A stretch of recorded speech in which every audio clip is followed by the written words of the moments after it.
our task 3.3 is actually kind of a follow-up of the task 3.2 as is CMOS task 3.4. This was the initial idea when we were preparing the proposal more than a year ago, to get engaged in the historical roots and then see what's going on today. But we didn't have an idea how to approach what's going on today. This was way before Water and Mars joined us. This is why we decided, well, let's take a look what's going on in the parliament, because we have sources at disposal, and then let's take a look what's going on in the media. That's the in a nutshell the basic idea. So why should we deal with parliaments and all? If you agree, I'll send you. I can send you on WhatsApp a short summary. Why are the parliaments actually important? I mean, what's the theory behind it? If you're interested, if you're not, we can just keep it. Or I can go, I can browse through my notes, and then we'll see if you find this interesting or not. If you find this interesting.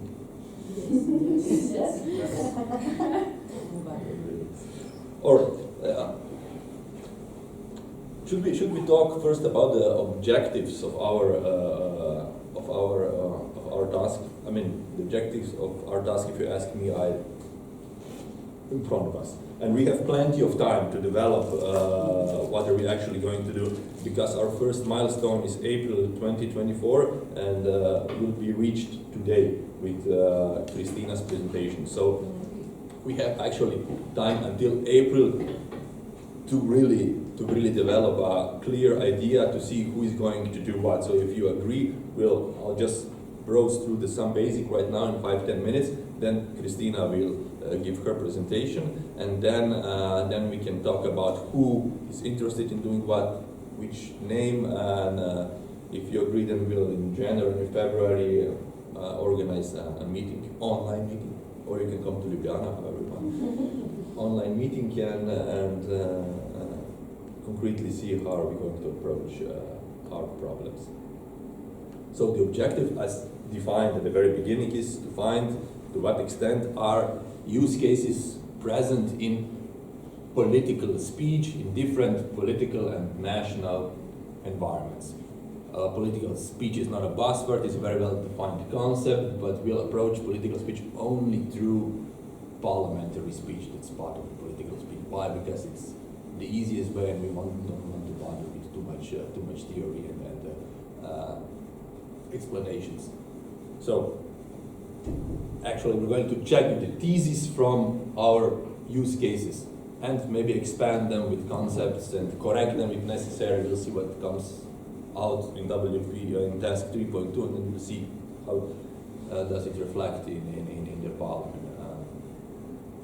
And of course, through the tools that Kristina is going to present, we will more easily follow maybe patterns from Finland, from Slovenia, Serbia, France, other countries. There's plenty of literature, but I suggest you that you just take a look. It's mainly in German, but it's very well organized. They have a Commission für Geschichte des Parlamentarismus in the Politischen Parteien. It's a huge series with also lots of sources. All the literature is more or less there. Maybe just browse through the topics, and there are summaries also in English, and there isn't a single thing that wasn't covered. If it wasn't, it's going to be in the next years. So let's go through some basics, so we all know what the parliament is. It's more of, I have here a lecture for students, we can skip that, but what is important, what you should all be aware about when you'll be approaching the parliaments.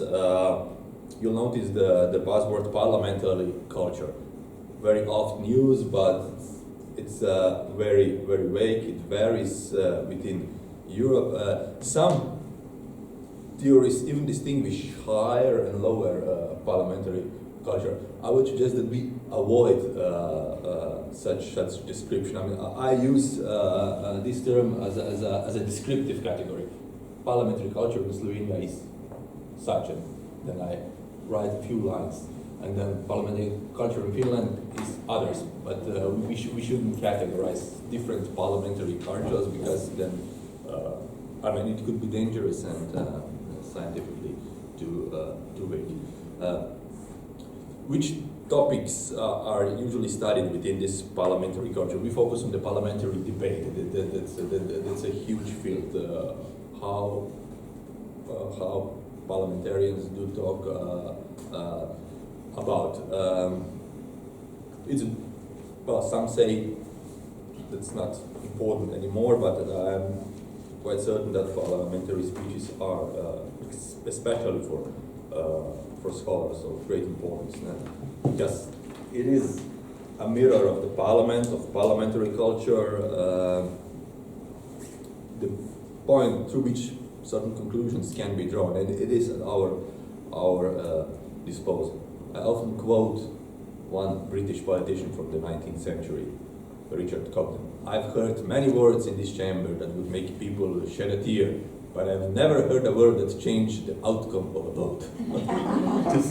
This is usually a quotation that those who are against parliamentary studies say, I mean, what you're doing is bullshit, this is only a show. But yes, we are very much interested in this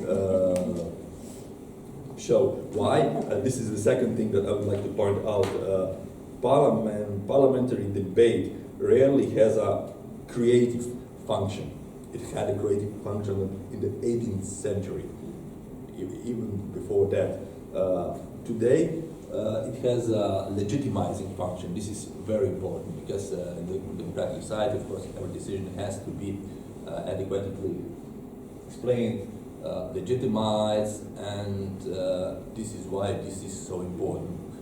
Also for the extremist narratives, if you ask me, because whatever goes on in the society, it should be reflected. Whichever law on memory laws, for example, very important, are reflected in the parliamentary speeches. Of course, the narratives are there. I mean, vocabulary is usually not necessarily vocabulary is usually not such as in as elsewhere in the public, but still you can see which party approaches which problem in what way, and via tools presented by Kristina, you could also see the concept, the collocations, that concepts that emerge when they are talking about other concepts, when they emerge when talking about extremist narratives. The other thing that we should also be aware of is obstruction. Obstruction is a very powerful, very well-known parliamentary tool, and it could also be very interesting in studying extremist narratives. But we have to be careful, because there are two kinds, in the theory, two kinds of obstruction: technical obstruction and wild obstruction. Okay, we rarely encounter wild obstruction. Wild obstruction is, of course, when MPs, because they would like to disable the work of the parliament, are very violent and aggressive in the parliament. They want to prevent the parliament to make a decision. But technical obstruction, I mean, at least this is my experience, appears very often when there are themes on the table somehow connected with memory, with history, because those who oppose these themes, they will take advantage of everything possible in the rules of procedure to prevent this decision. So it's not enough that you say, hey, or in identity politics or gender politics. It's not enough that you say, I oppose gay marriage. You have to, according to rules of procedure, take advantage of every possible thing. You have to file motions, petitions, interpellations. I mean, you have to do everything possible. This is part of extremist narratives, if you ask me, because this is so important for you. So we should be, if you ask me, very careful about that. I mean, we should see when certain parliamentary groups obstruct the work of the parliament. And filibusters are kind of a distraction. I mean, remember Trump and what's going on in the Congress. Filibusters are also very important when filibusters are on stage. I mean, which teams are present? Teams that we are dealing with, if you ask me, more or less. parliamentary groups, okay, there's not much to say here. We're dealing with them. Yeah, working bodies. In Parliament, Kristina, somewhere there are also protocols on the working bodies. In some there are not, but this is methodologically could be quite a problem because there is huge distinction between parliamentary speech, working bodies, and on the plenary session. Because some working bodies even do not convene very publicly. In Slovenia now, I mean, also working body sessions are televised. This is why it doesn't make much sense to look at both. But some in Germany, for example, you don't have Fraktionsprotokoll, more or less secret sessions. Yeah. This is why they're so interesting and so important. But so be aware of that. What's said on the working body sessions and what on the plenary session. If you ask me for our project, more important is this what is said in the plenary sessions, because this is what certain parliamentary group wants the public to hear. It still applies, but Woodrow Wilson wrote, Congress in session is Congress in public exhibition. Congress in its committee rooms is Congress at work often. But we're not interested when Congress or Parliament is really working. We are interested in the moment when Parliament is in public exhibition. So these are plenary protocols. But in these tools we should be careful, because if you have both, you have to exclude then working sessions from the plenary session when analyzing it. We're going to show that. So if you agree, I'll send you some basic and some literature just for you to know. Kristina will present us how to approach this topic, and then we can discuss it. One question. Poland has two chambers that we discussed the chamber of the representatives, like the Senate, and not the Senate. Because sometimes there are different bodies and they work differently. Yeah. What's the question? Yes, that when there are a system that are two chambers of the parliament, we deal with the representative part. Yeah. So actually both are representatives, but nevertheless the lower chamber. Exactly, we deal with the Chamber of Representatives, because we're interested, because our entry point in the proposal are political parties. Yeah, but political parties are also represented in the Senate, so that's why I know. senators are coming. Okay, I mean it's up to you. It's up to you. But if it's relevant in Poland to include also Senate, is Senate included? I think it is. I don't know all the details for all the parliaments, but I mean, I'll show you how to check. So Yeah, I mean, if it's not included, do not bother. If it is, it's up to you. It's up to you to decide. Okay. So, Any questions? no? Then it's my turn. As promised, 15 minutes. Thank you. So you probably you maybe already saw this slide. I'll start with a mini theoretical intro to corpus linguistics, and then I'll do a small PR for Parliament, and then we'll go to no sketch engine. And if you want, you are very welcome to follow me and click with me through the exercises I prepare. And yeah, first my pitch why I think it could be useful for you to use corpus linguistics methods is primarily for two reasons, because it is a perfect environment, the concordancers, which are the tools that help analyze and search through a large structured data sets, which we call corpora. So concordancers are great environments to combine quantitative and qualitative analysis. Okay, and I think that for our needs, this is a good approach because just from the numbers, it's well, you might disagree, but it's hard to make a well-based interpretation of the results. Okay, and another thing is what kind of research questions can we actually answer with this kind of methods. So, as I mentioned, so quantitative and qualitative, but then also synchronic and diachronic, which depends, of course, on the time span that you have. We can look at different topical preferences. We can do a kind of topic modeling. We'll look at this. One of the maybe very important thing is that we can look at how different concepts are treated by different actors through time, and we can do this because the corpora are usually annotated with different metadata. So they are equipped with information about the content that's in there. And this means that we can filter by different parameters. Okay, and of course we can explore various convictions or ideologies that guide the producers of language through different language choices. Okay, here of course it's good to cooperate with linguists maybe because we can help make some queries, but concordance help you visualize different levels of those patterns.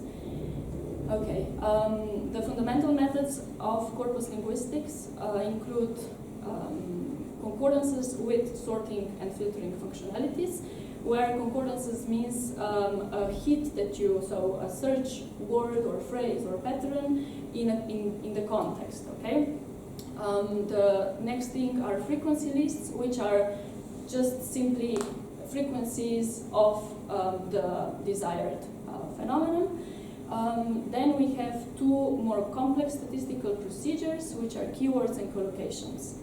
Keywords, compared to frequency lists, are also based on frequencies, but the statistical measures that are behind is more complex in that sense that it gives you the information about the saliency of certain word or a grammatical pattern in this corpus, while the frequency list just gives you the absolute or relative, but just the frequency. Okay, and the collocation list gives you a list of words that most typically occur together, and this is also based on statistical significance.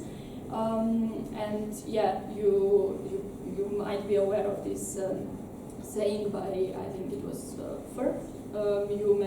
You know a word by the company it keeps. Okay, so the collocations are something that is very good to explore concepts.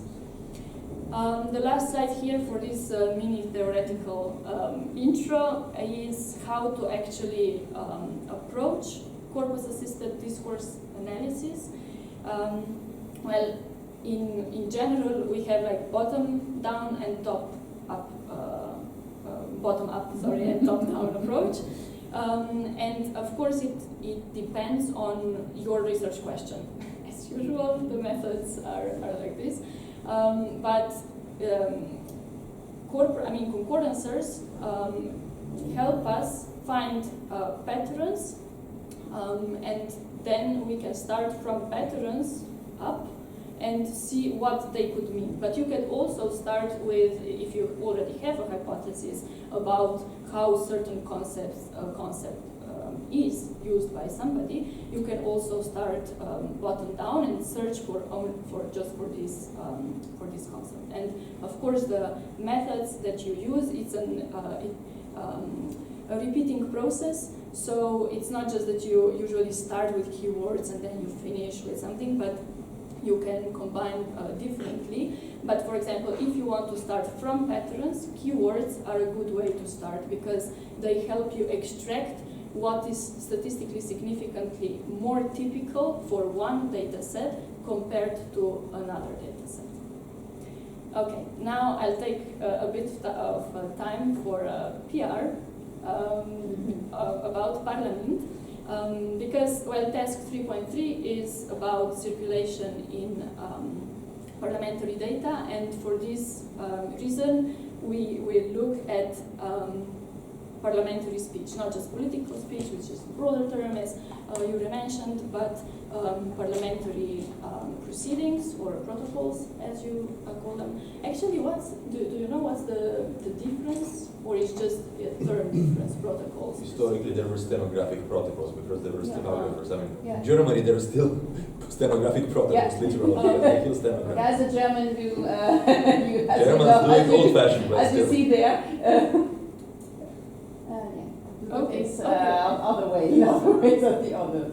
Okay. In Britain, they say parliamentary proceedings. Yeah, okay, Yeah, thanks, yeah. thanks. I mean, sorry, now I should be explaining you things. Verbatim that I records, must I do, think, but, is overall term. Well, anyway, we suggest that it would be probably a useful thing to use Parliament, because it is a high quality resource due to its comparability. Okay, we have a lot of data all over the internet, but the problem is that it's hard to compare different data sets, and Parliament was built with especially this in mind. So the compilation was guided by two or three main things. One was, okay, parliamentary data is important for socio-historical and cultural analysis. Second was, let's have as many countries as possible to compare, and then to richly annotate it with metadata, so that the metadata is directly available in the corpus, so you can filter different speeches by this metadata. Okay, not to go out to external sources and then combine in Excel and print. No, yes. Can you give some examples of the metadata, like what kind of information is there? Yes, I can actually. Step by step. Oh, sorry. We'll spend probably. Don't be so impatient. You'll be sitting here for 3 hours. I think you I'll should keep my finish. No, I'm happy. Okay, so these are all the countries, all the parliaments that are included in Parliament, and now this is, for the time being, the last version. So Germany, if you're not here, you're not here. I'm sorry. But It's really weird. Yeah. It is weird. yeah. But And you it's have really- Austria but from Austria, 1996. Yeah, Austria. It's really a pity for. Yeah.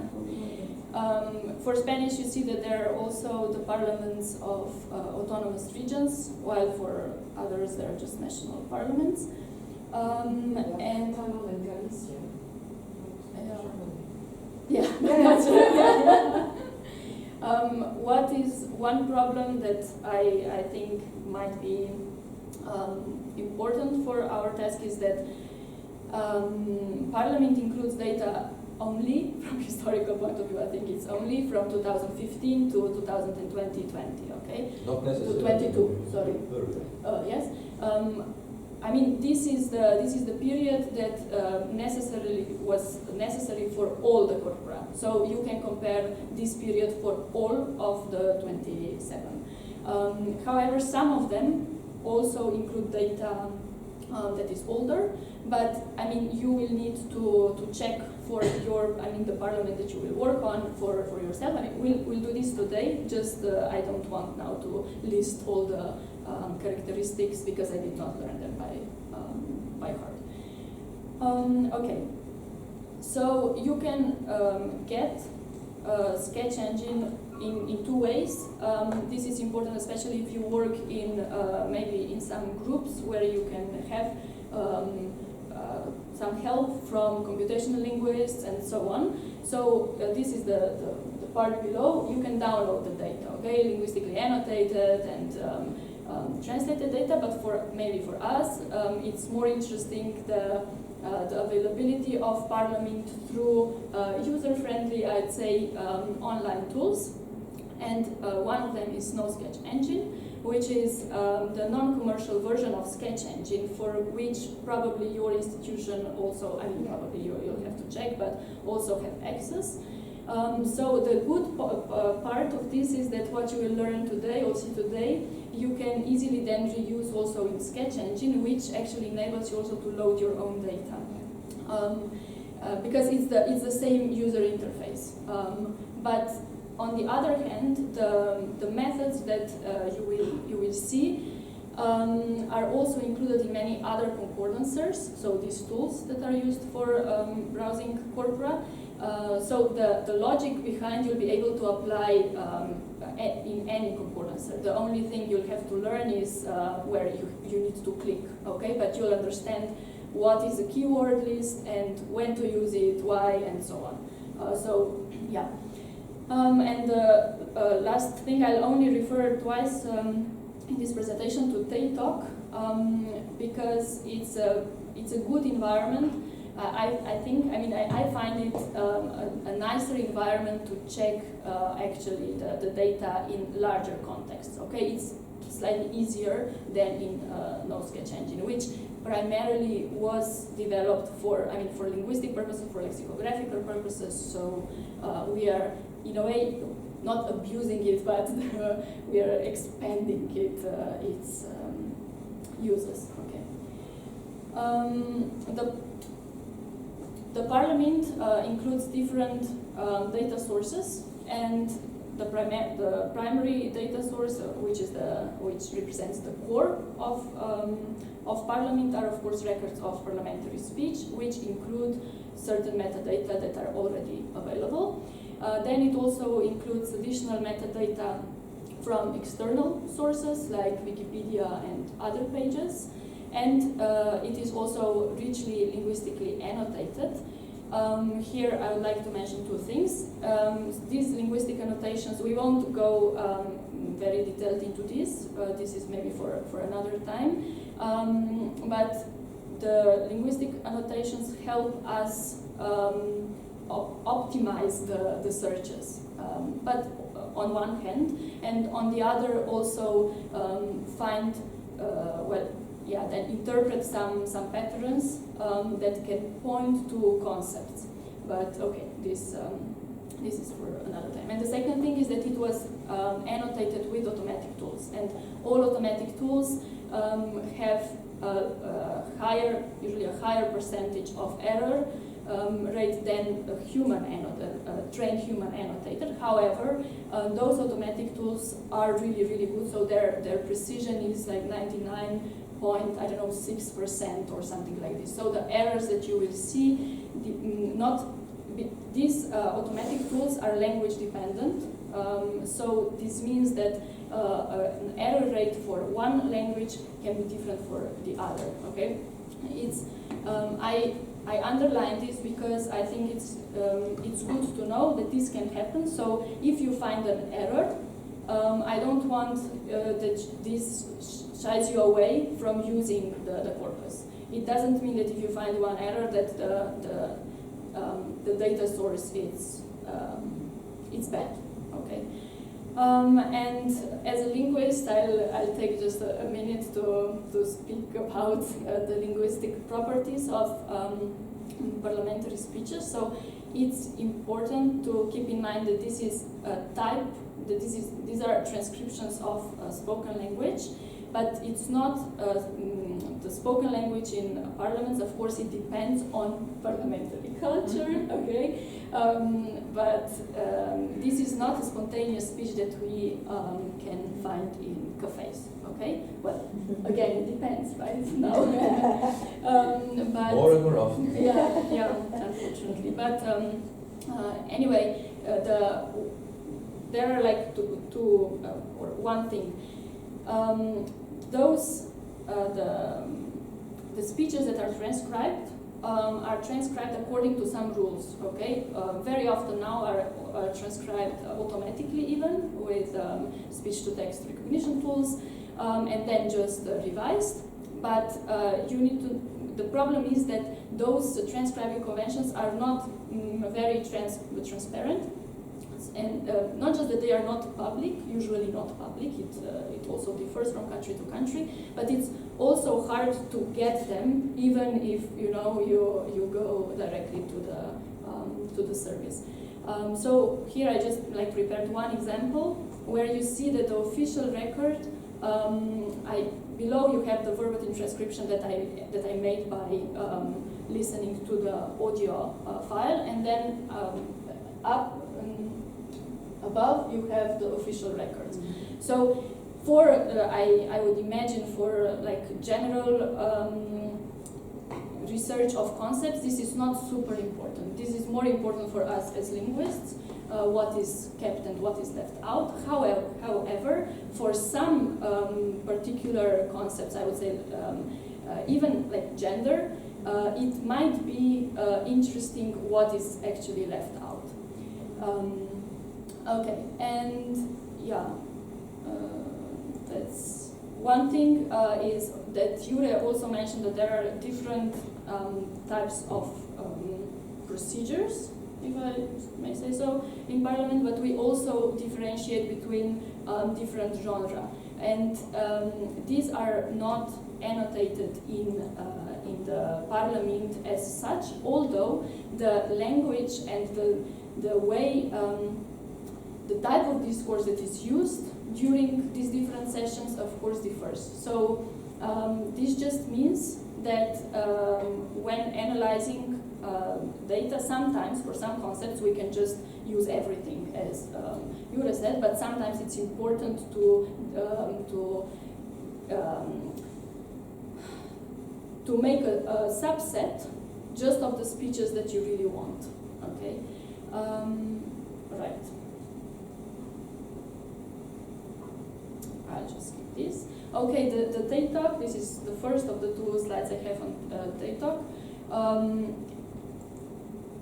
Because Parliament has been constantly updating, there are, for the current version of Parliament 4.0, there is no paper, like a descriptive paper, available for the moment.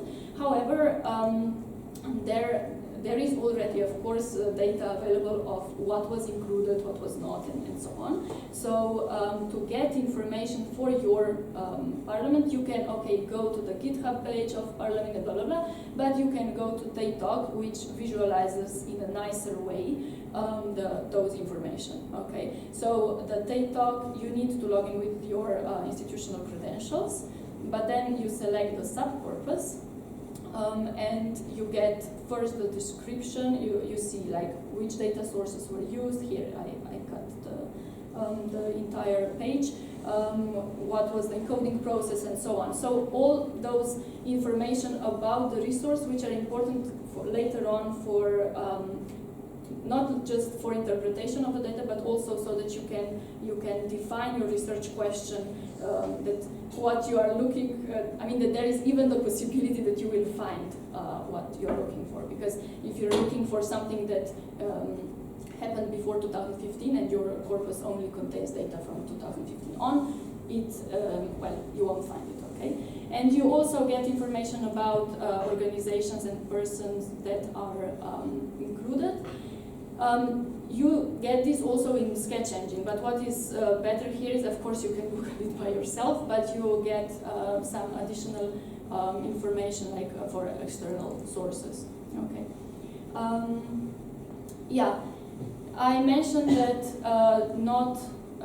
Parliament is very good because of its comparability, because it was really a lot of people worked for a long time on how to make it useful, not just for linguists, but primarily maybe even for socio-linguistic, historical, and other humanities and social sciences research.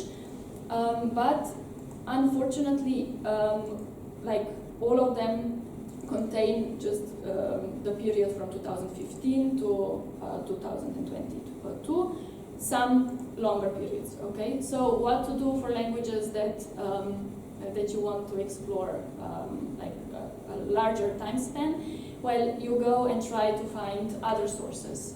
You're well aware, I think better than I am, of the resources that are available for you. The problem, of course, is how to use them, except manually print them out or use Control F in PDF reader or whatever. Well, we don't have the time to go into this, but that certain parliamentary corpora are available through other tools. Okay, here on the first list you have the curated list of parliamentary corpora. I have extracted just some that I think will be useful for us, but you can just visit this page and see for yourself.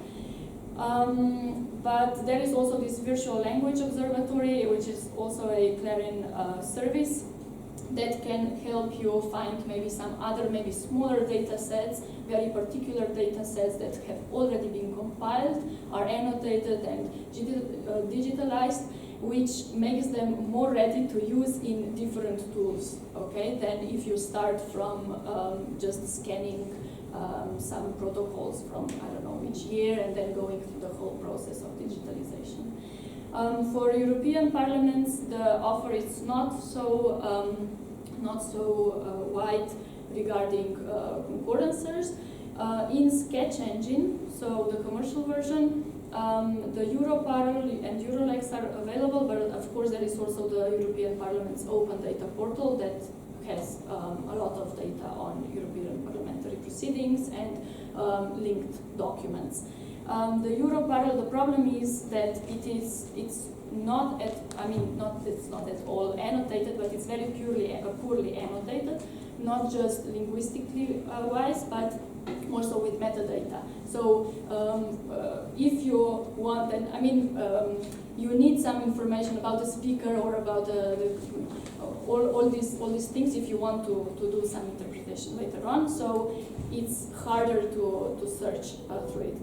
The problem is that Europarl was it's an old corpus already, and it was built for translation purposes, not for for humanities research in general. But anyways, at least the proceedings are there, and you can search for concepts and then load the data and do qualitative research as you are used to. Of course, there are also many other resources for external, like here for external information, but also like concordances like Parliament Sampo.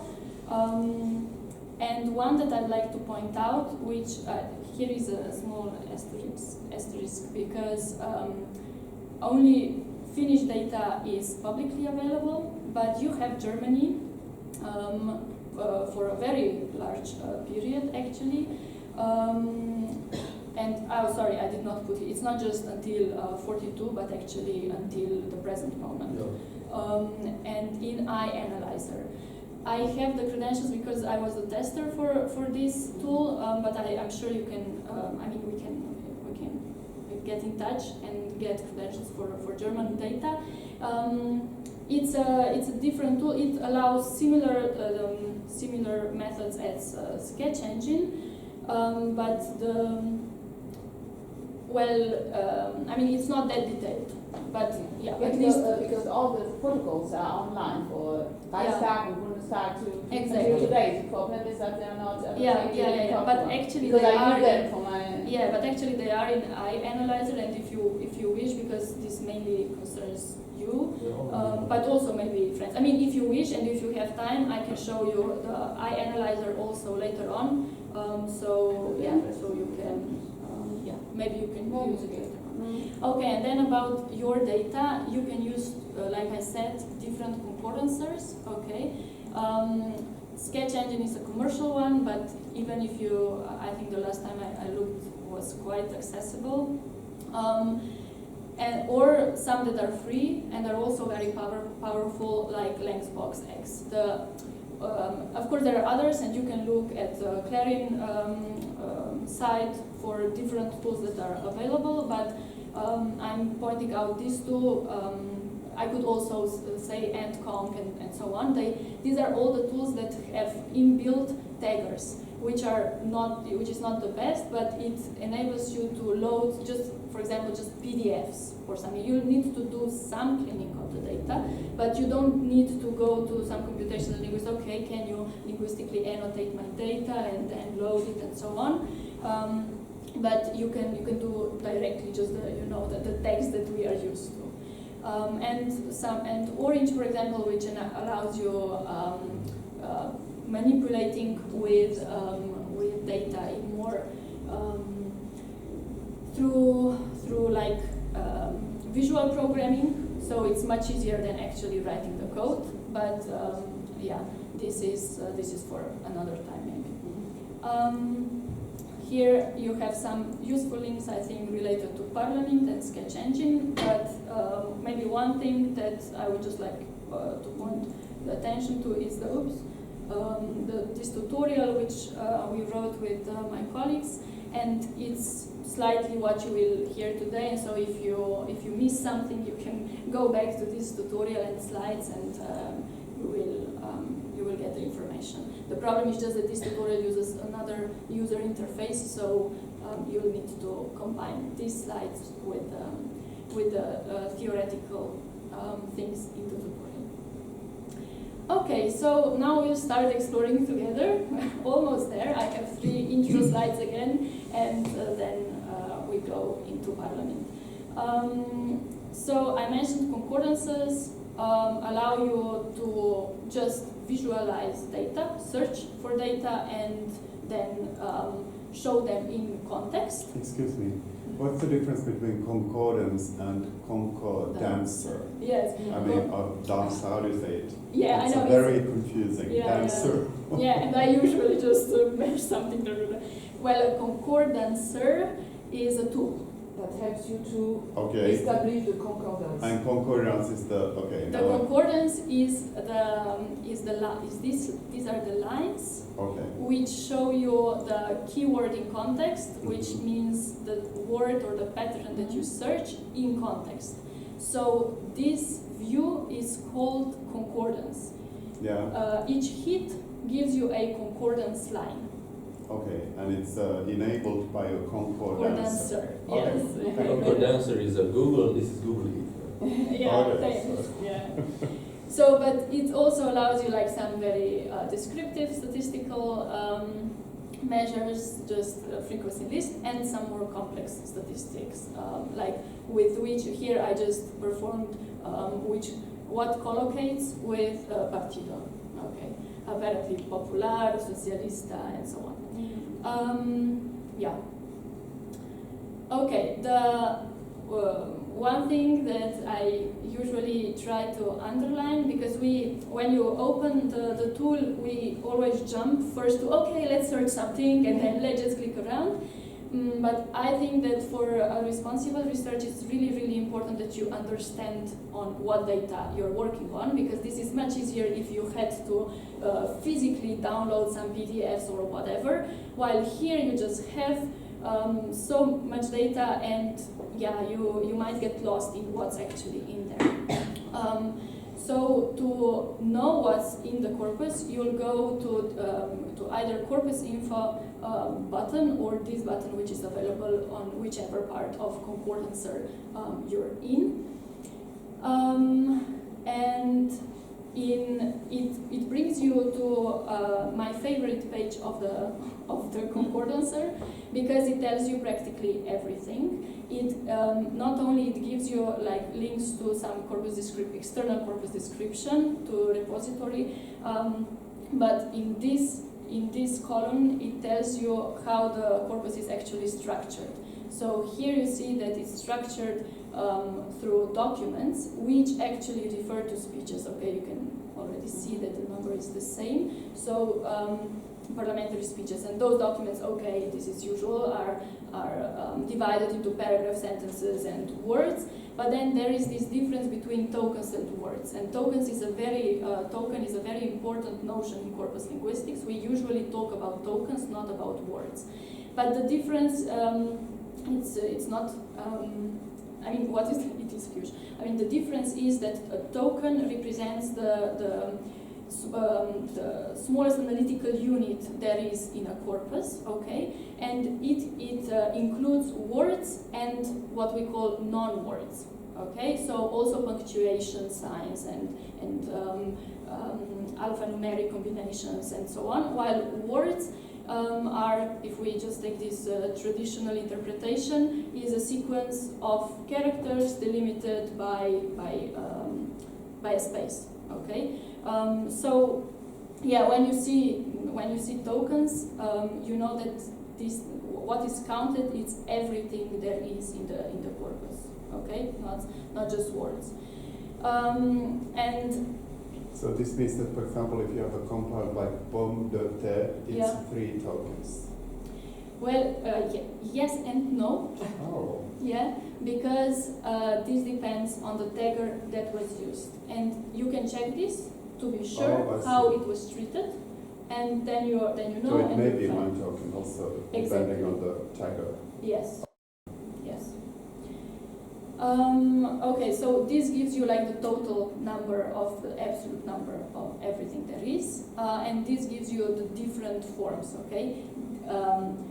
If this shows you the structure of the corpus itself, this shows you the linguistic annotations there are, okay? And you already know the word, but then these are linguistic annotations that we won't go into detail, but I would like you to at least understand the terminology.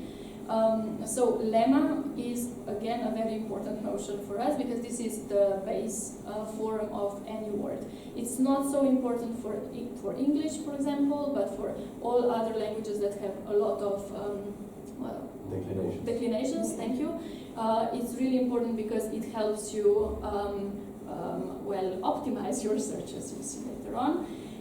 Then POS stands for part of speech, and this is like high school grammar, okay? Noun, high school grammar. Oh. Noun, verb, adjective, and so on. Feats are for morphological features, which are more detailed linguistic information about the use of the word.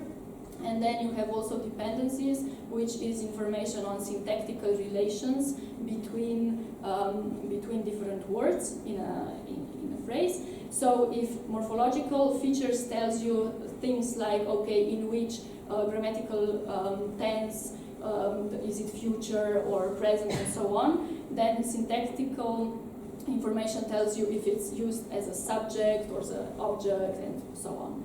And then the last part is what Simo is waiting for probably. Oh, yeah, it's the section on metadata. And it's divided by different structures. And when you open, we'll do it together in a minute, you get all different categories that the data is annotated by, and each of these categories has several values, okay? So you'll see that the gender, for example, only has 3 categories, while the speaker name has many more, okay? And here is a quick look at what does it mean if something is a lemma or if it's just perceived as a word. So what we strive for is to search with lemma lowercase only if you have like a clear reason for searching for a very specific word form, then you can use this specific word form. But otherwise, it's better to just search for lemma, which is lowercase, because this will give you all of those at the same time, just by performing one search. This is what Simo you mentioned. Okay, sometimes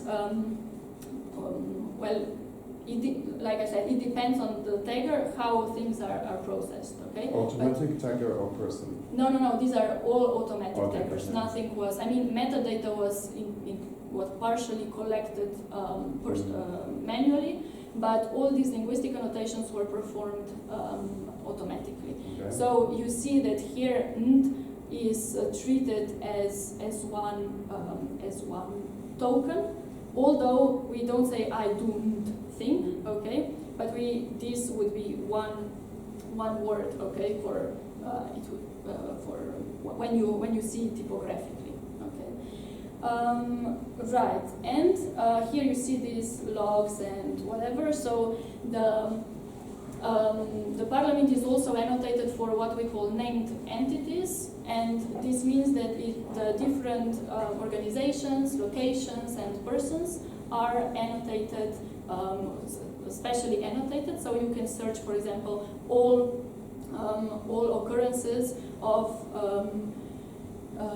different organizations there are, okay?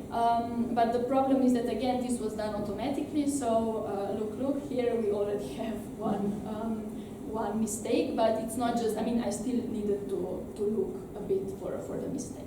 So don't worry if you come across some mistakes. Okay, the last thing is that, the last thing I think from this part of getting to know the data you're working with is to look at the metadata frequencies. You can either go to this corpus info where we were before, or you can go through text type analysis. The text type refers to metadata in Sketch Engine. Okay, it's just their the terminology that they are using. And here you can not only get like the different values of this structure, of this text type that you're looking at, but you also get their share in the entire subcorpus. Okay, you get the frequency numbers. Either you can look for speeches that were produced or for tokens. And then once you decide, okay, I want to look at Grüne, you can open the actual speech, the actual concordance lines for this party. And now I invite you to go to Sketch Engine.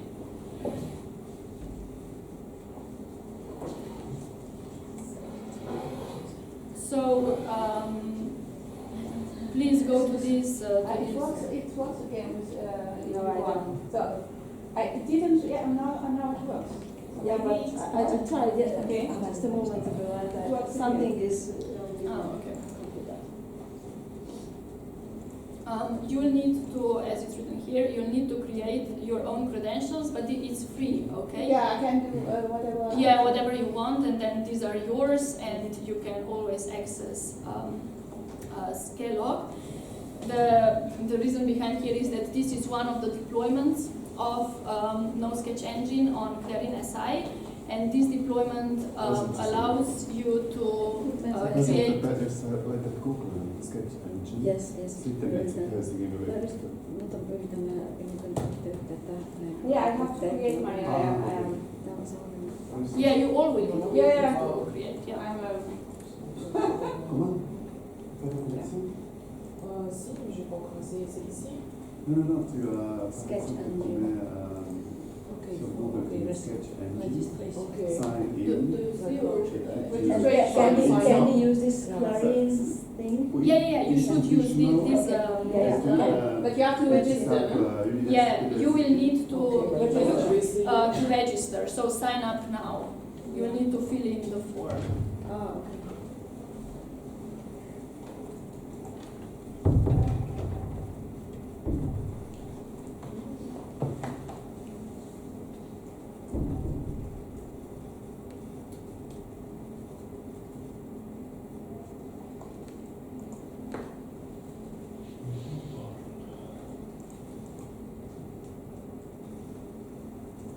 Máš ty problém, někdy dá? Joo. Kerran. Missä on kokoonnossa takia tuolla oppilaisuudella? Meillä on tuvista, me kyllä jotain tätä kyllä, mutta silloin on vielä. Ja. Onko se on voinut sanoa, että puhutaan Okei, joo, even better. So it needs.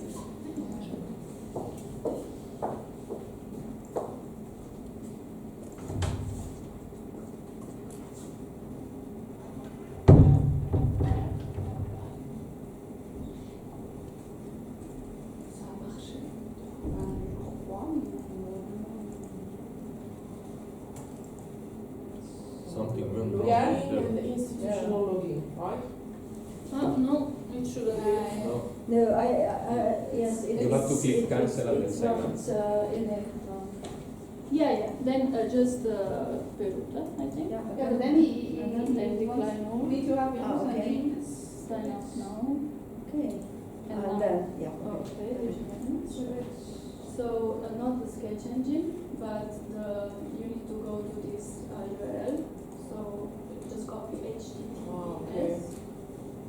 It's very, And I give whatever password. Whatever. Yeah, Yeah, okay. yeah, yeah. it's really weird. You managed, right? Yeah. Okay. Il faut mettre les Yeah, I registered, but now I registered, not I have to log in. Yeah, I know. Just quick. Okay. No, Annulate. annulate. No, annulate. Okay. Then sign up. Sign up now. Yeah, I've already registered this. You already did. The problem is username. Okay, no, it's my account. Pourquoi c'est pas pour No, it's my account. Pourquoi qu'est-ce qu'il faut mettre pour le username? I use the wrong username. It's my account. Il faut mettre le même nom que... No. On You peut can, mettre ce qu'on veut. yeah, whatever you want. So D'accord. okay. Well, I know. I mean, this happened before. So if it's not working, I'll just give you my credentials. But Okay. it's better if you try with your It own. should be okay. It's my I don't know. No, but I mean, sometimes there are problems. Okay, it's not working for you now. I see. It's not logging in. Maybe I should come in here, we can work together. Maybe Okay. I think it's It's not that I easy already... What's not easy? to know what to do, and with the iPad it's not so intuitive as a computer. Uh-huh. So Okay. For you it works. It works on So- the iPad, but you don't have to log in. You can do without logging. No, you cannot. Let's do no, it it together. doesn't work with a login. Let's, No, the It thing. does. let's do it Yeah. together. Sometimes without logging in. Yes, but the Because thing is I that try if to, you.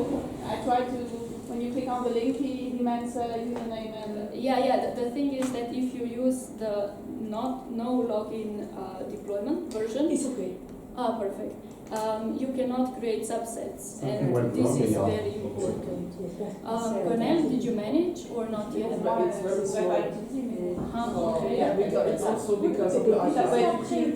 Okay. So sign in. So any kind of username and any kind of password. Yeah. Yes. I'm getting there. It's just it's slow.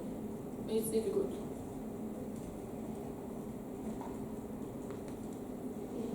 I'm German, but it's important. But I didn't do it like that. I just went to Google Sketch Engine, then institutional login. No, That's because what I it's- tried to do, but yes, no. no, because we're using a different version. Yeah, that's why. So I tried this first, and then okay. So we could- I'm the one who's wrong. no. Okay. Undefined error. And then we are, this is finance, so Yeah, we this are is- there. Yeah, we'll find just I'll wait. Yeah, okay. And then, because we're not that much in a hurry. So So I go to that site, Yeah. SI Skilo. yes, exactly. But So any kind of No. password, but when I No, try to it's put not. one, it doesn't. No, it doesn't work. No Sketch Engine, Clarice Sketch Slovenia. Is that it? but it Yes, needs to be Clary.si. spelled. Yes, this one. Yes. And then I just, Then you have to Peruta okay. and sign up now. And then you just choose whatever. Just any name. Yeah, I just follow. we were gonna do No, it's not working. No, but it should. I tried that registration, but then I filled in everything. Then Yeah, it's not okay. Then let's try with my credential. Just go back Okay. and log in. Can I? But my own email on it. Yeah. But the other registration thing, just anything. Oh. I can get that part. Oh wow. Sì, sì, sì.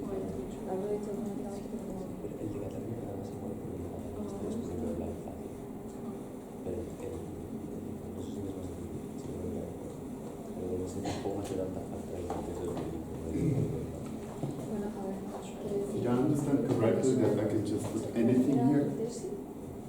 Yes. And and I will not be using it later. Or You will be using it. oh, okay, okay. You'll be using it till the end of the project. Right. Hopefully.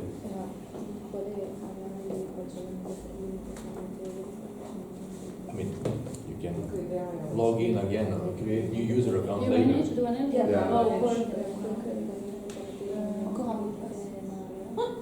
C'est ça. Oui, on sait plus quoi inventer. Et après, on les mélange plus.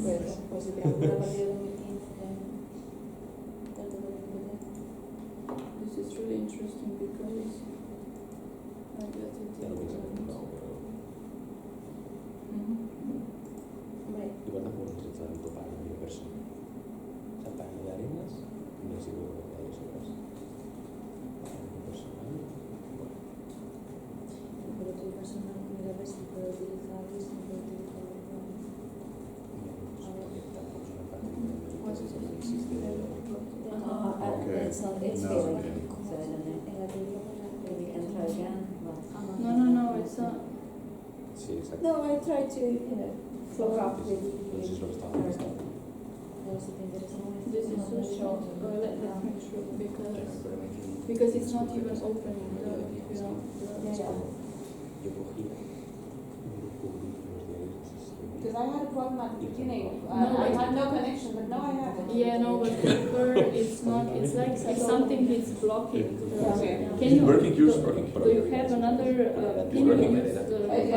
So this is fine. If you can use this one. Use Safari, use Safari. Es mucho contexto. Je sais pas pourquoi. It works on Safari. Vale, va así hay culo, pero tienes que como leértelo todo para saber de qué están hablando. Vale. Moi, j'utilise, il faut que je, parce que j'utilise ça, je mets ça dans la clé, parce que si la fois, je marche bien, mais pas, on va bien, ça vient. Oui, je, ouais, non, mais c'est, Et en fait, j'ai les gars qui avaient ça, je me disais, ouais. et c'est Ah, oui, Por eso te digo oui, que non, mais des yo personal, oui, voilà, c'est un cas pratique, pas demander.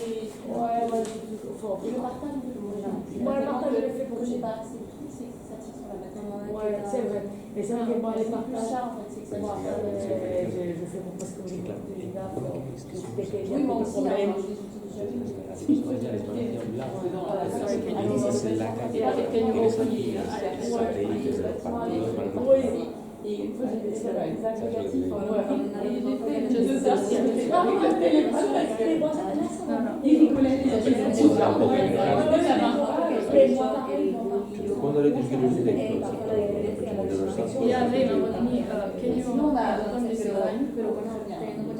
Oui, Et dans ce petit bâtiment-là, c'est là où il m'a donné par contre, c'est assez important. Il y avait un seul Teams, vidéo, Mais pour. Which No, one? si es el mismo peso que el otro, está bien. Where should I click? oui, on peut faire il faut installer un I already signed up, but It's not working. comment installer puis après, il passe. Okay. Mais là, il est nécessaire parce qu'il a redemandé, donc il y a bien un problème. Une fois que tu l'as installé, il te la demande. Mais c'est installé, c'est quoi? C'est Non, pas. en fait, je sais plus, moi, il y avait Non, le non, service non, informatique, il y avait un lien, puis il me disait pas de souci. Il y a un petit truc à faire. Yes, I Et think ça so. passant par. Ah, thank you. With your Et credentials. tu peux demander Yeah, à tes efforts, il y a fait It's gonna save this problem, like, Okay, thank you. Yes, yes, yes, no, it's important that you can follow, otherwise it's boring. Does it work now? Yeah, no. Ah, great. Okay, perfect. So Hurry now up, it's, hurry up. yeah. You're gonna be joining us in 15 minutes. So now it's already your turn. I mean, we'll do it together, of course, but how I envisage this is that you will already start working on the parliament that you will use then in task, okay? But I will work on Great Britain, just so that whatever we see together we understand. The clicking will be the same. You can also work on Great Britain if you want, or choose your own, okay? So now, okay, this will be perfect. Now, you all logged in and And you know. I didn't, but I got this one, okay. So to choose your parliament, go to this box up there. You can do advanced search if you wish, because it's just a nicer. Yeah, you start writing parliament, whatever, and 4.0. So here are all the parliaments that are available in the latest version, and click on the one that you want to use. Okay.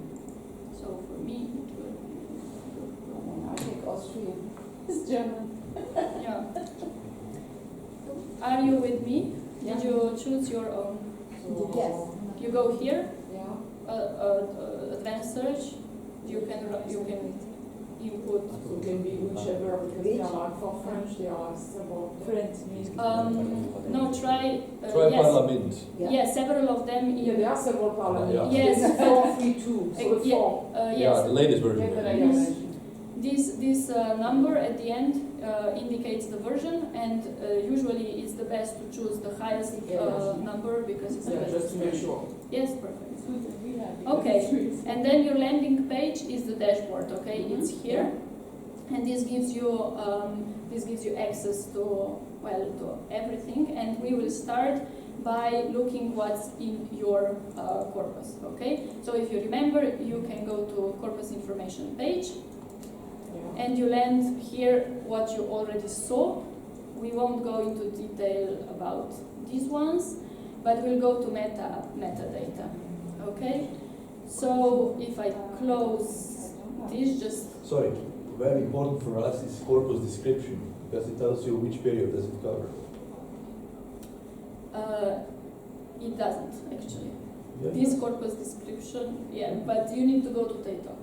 I mean, we can do together. So corpus, you can click on corpus description, and it will redirect you to repository. The problem with repository is that it only gives you like the general information. If you want to get information, First paragraph. yeah, first paragraph. Yeah.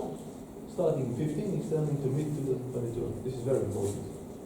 Yes, but I don't agree, because different parliaments, different countries have different period coverages. Yeah, this is why you have to look at everything. Yeah, but where? Yeah, here in the corpus description, in first paragraph.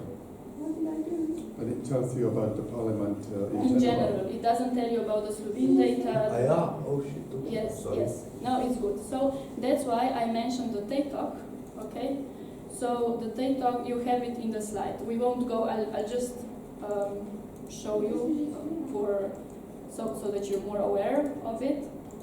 In TATOC, you can get this general description that you were talking about. For me, it's usually very slow. I don't know why, but I hope now it will work better. Maybe.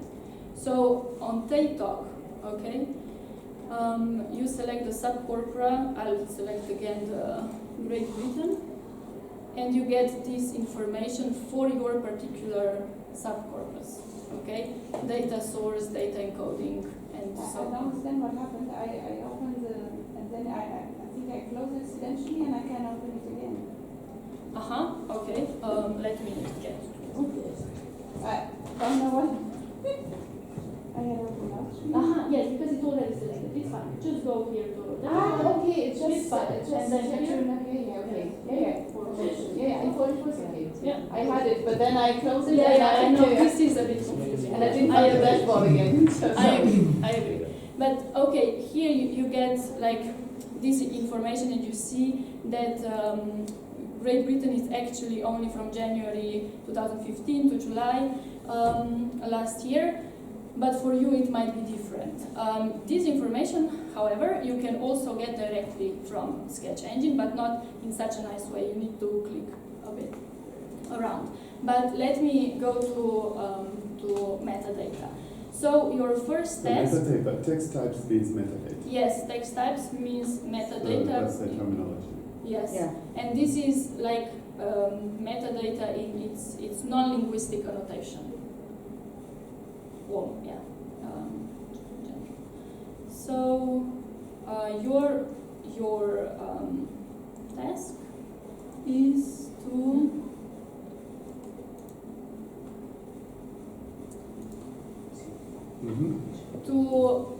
first tell me,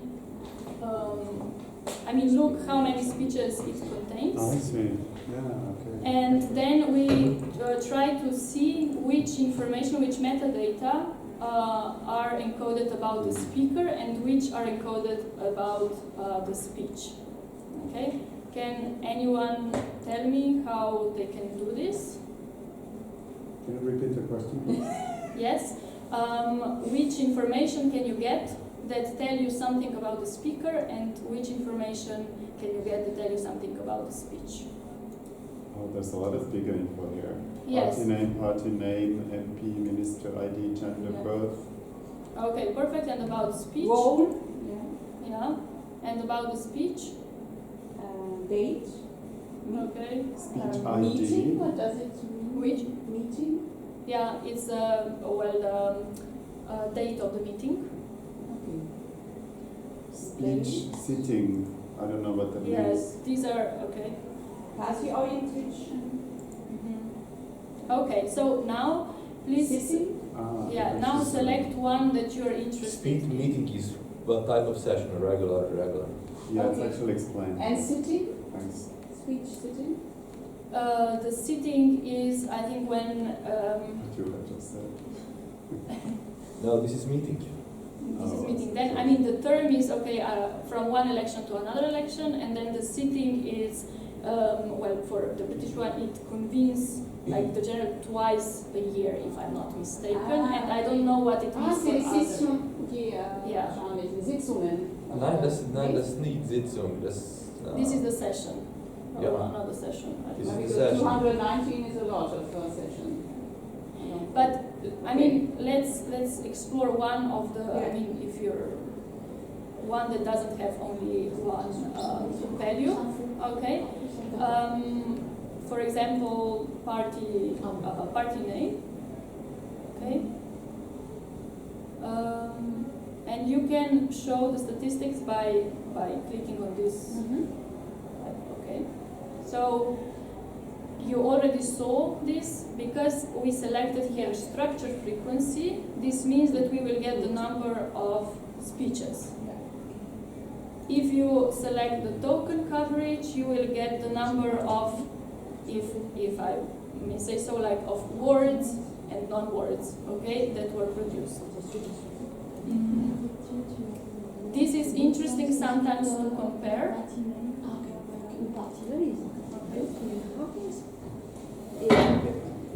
We have a different value. What does it mean? So, because for example, the Where is that? Well, it means yeah, exactly. No, we So are it's an just empty, so looking it at means what that kind there of were. different I types, mean, it so we could are be just saying, because you have an all order that, and actually then in the data, but it could also be But that there were I short have data. this I think here it's actually an error because the empty should be marked with the. Is this right thing here also the same? So text types, I don't have, okay. So this is. Yeah, other you can here. It's the speech type. But. Text type, but the Yeah. text type and then it's other speech. But it doesn't look the same. Okay, so it's a more. Oh, I see. Maybe That's still good. Yeah, you can also data data set, down. it doesn't show the same one. And you get information for all of them. Now I see like speech Yeah, okay, okay. and then notes and all stuff. 14. Things are have more categories. Oh, okay. I don't have this. First part. Perhaps because of the data. Well, it's not No, but important. there are also there are reporting. But here you cannot see like the. It's actually just the space between. It looks like This large. is- It looks a little bit large, So you have different text types, all right. Updated or up to when? Because this is like really nice. Well, I mean, You all have different things because you- some yeah. post there is some information, some metadata and others. there is not. Yes, because I actually erased and there are no text title. Like an umbrella. This kind of information, but in this yeah, no, you have the data. Some are very rich, some are very From poor. 2015 to 2025, and Okay, this is the okay. entire set. So this means that, Okay. that Finland 1% is surely of rich. all of this data is represented by this But- file, which Okay. was already, absolutely in 2 months. But they still produced a couple of pages. I get it. Did you all manage to get to where I am now? Yes. because I don't have this kind of data at all. You don't have it. Because I have Here in Parliament is not very rich with that data. Yeah, I have only this kind of text. Everything is okay. Well, this is a great shame, but maybe you can try to finish Yes, how? your clothes. Pero que serán otros en plan que no And están. then No tienes por qué les Yeah, it's fine. Just Finland. yes. Parliament, try with Parliament. No, it's Parliament. Es que cuando habla revilla, se habla mucho.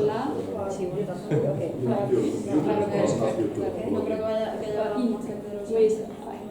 Okay. Cristina, dale, pasó mía, muy bueno, muy quiero. Porque aquí en Francia sí, que lo que más es un Then you Yeah, okay. Guarda, se voy a probar el catalán. click on this part. Very And good. Yeah. So I'm here, but when I click on it, I don't see anything. If I look like gender, for instance, Yes. then I think it's I had to go down, sorry. No, it's fine. I know it's not. The iPad is, Right. it's new for me, so. Yeah. No, I mean that's why it's better that we do less things and Ouais, pour la France, c'est deux fois plus donc travailler. Donc c'est 70 aussi. C'est tiers. Okay, so guys, can we go on? Yes. Okay, thanks. Two things here. Okay, I already pointed your attention to this structure or token frequency. Does anyone have an idea what could this tell us? No. Okay. I mean, The other story, Clarin, SI, scale Scalog, yeah. If you, so we can compare, for example, for gender, if we look, okay. Here we get the number of speeches produced by men and women. Okay, we would need now to look also at the actual number. What is the share of men and women? It would be really interesting to see like. But then, if you use the token coverage, you can compare if their share of speeches is comparable to the number of their seats, but also to the number of the words they produce, because they could maybe be very active in the parliament, like all the time giving, not repliques, I don't know how it's called, but Usually they are not, yeah, but maybe they only produce only very few speeches, but very long ones. Okay, this is from my point of view, this is also an important thing, because is there a lot of content, or is there a lot of activity in the parliament, or what's going on? And there is no difference. So, Yeah. no difference. But you know what is very important? Who is sharing the session? Yeah, If it's a woman, this disturbs the statistic. yeah. Because So Okay, then there are two things. Of course, it's nice to see these numbers, but for us, it's also important to see the words. So if you want to get the concordance lines, actual content, you go on the three dots and open this in the new tab, and you will get a concordance line. Okay. Wow. Yeah, for me it looks different than for you. Don't worry. But in general, so this is your keyword in context, and you can change this to sentence view if you wish. And here is a bit of the context, and a bit here you can expand this to 100 to 200 characters, which is not much. If you click one of these words, you can get more context, okay, by clicking here. However, this is good but not super good, so I'll show later on how you can actually get a nicer view of the context with all the speakers and everything, but we'll get back to this. And here you get the number of hits that you have for your particular search. What's important in corpus linguistics is that you need to be aware that for all statistical measures, it's important to have a lot of hits, okay? So if you will filter and filter and filter, you will finally get to a very small number of hits, which is great, or maybe also very important, and you get very relevant data for qualitative analysis, and this is good, okay? And it's totally fine. But you need to be aware that then the statistical measures that will be performed on such tiny filter data set might be skewed, okay? But this is just to keep in mind, because when we Excuse me, where did the keyword come from here? Yeah, the things in red. Because Word in red. for you it's mostly my, for me it's mostly thank you. Yeah. Are you also in the British Parliament? No, I'm in the Finnish Parliament. Yeah. Well, yes. Slovenian Parliament, it's We have thank you. Arvoisa. Huh? Arvoisa. And Is- in Yeah, Austria, awesome. meine Herr, So what is mein, zur. Yeah. And what does it mean? So Ja, mein Herr, keyword, I see. yeah. Yeah. In Slovenia, we say thank you. Sorry, I think it's It's better not high, but than it should be everybody. high. Okay, sorry, we had a question. Yes, and this is normal because I mean we are in Parliament, okay? There are a lot of, and these are specifics of parliamentary discourse. But here was a question: what does it mean? Because we did And not where does it search come for my, okay? So My first, this means key word in context. Okay. Okay. Okay, and Which means? this, keyword in context means the keyword is the word that you searched for But I in didn't. context.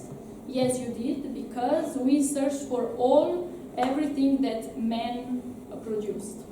This was our search, and so every word, the first word will be represented as a hit, because here we searched for structures. Structure means by metadata. We did not actually search for the word itself, but it will become much clearer when we get to the search point where you input the keywords, okay? So bear with me a moment. Okay, and then so we got to this, to this data. But then the next thing that it's also useful is to analyze multiple texts at the same time, because this helps you compare gender and party, for example, or these kind of things. And you need to click Analyze Multiple Text Types, quite straightforward. And here then you define which metadata you want to have. Okay, so if you Where is this? Can you yes, say it we again? go again. So I go back to where we were. Yeah. Okay, and you will find in the first section somewhere, you will find Analyze Multiple Text Types. It's a blue line below. Oh, here. Oh, yeah. Bottom Maybe left. you have some time to scroll. Yeah, you have maybe to scroll down. Registration failed, maybe. No, I didn't. Yeah, it is. Frozen? I didn't have that. Oh, c'est des supplémentaires, pas sur le lien. Ah oui, d'accord. Did you all find it? Yeah. Gwenel, you found Yes. it? Oh, perfect. Yeah. So you click Analyze Multiple Text Types. Sorry, Kristina, It's not working? it's not working. Yeah, I'll come around just to give the entire group With your credentials. an exercise.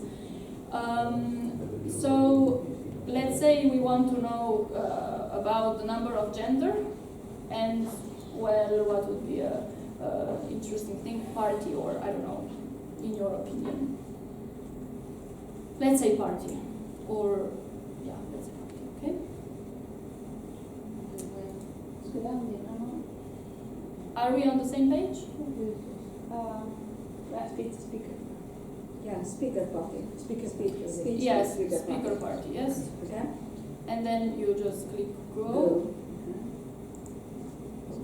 And now Yeah, this okay. gives you, okay, information, numerical information, okay? Well, it does not aggregate it more than this, so you'll need to analyze it in Excel, but to do this, you download this data, okay? And you download it by clicking this button up here. I have Yeah. the same things. Yes, and It doesn't appear the same way. It appears how? Yeah, I just have speech, speaker gender, then speech, speaker party, and then frequency. But I don't have the percentages. Because this is... okay. Yeah, don't worry, because this is, in any case, this is not, I don't know why it's there, but this is not working in Sketch Engine. So you can download it here, define, best is like not the first rows, but everything in the format you want. Excel, it's the XLSX, right? And then you know how to go about it. One of the not good things about Sketch Engine is that it does not give you a lot of visualizations. We all know that visualizations can be slightly misleading often, so maybe this is not even a bad thing. But if you're more a visual type of a person, it might, if you download this numerical data to Excel, you can easily produce some graphs which help you see where are the outliers and so on. It's so very interesting. It's not working? No, it's interesting, okay. the statistics. Okay. Michelangelo, does it work for you now? No. Not yet. Okay. It's your credentials. Okay, so what I want from you, I would like to ask you if you want to do is, and in the meantime I'll help Michelangelo. Can you please display the frequency of speeches in different subcorpora? You will find that one of the metadata, one of the text types is called subcorpora. And subcorpora stands for a subset of data. So Parliament, the entire data set, it's already divided into subsets, but you will also be able to divide it for yourself into different subsets. And please display the frequencies, and then tell me which subcorpora, just find which are built in, and try to figure out how to get the information about the periods that they cover.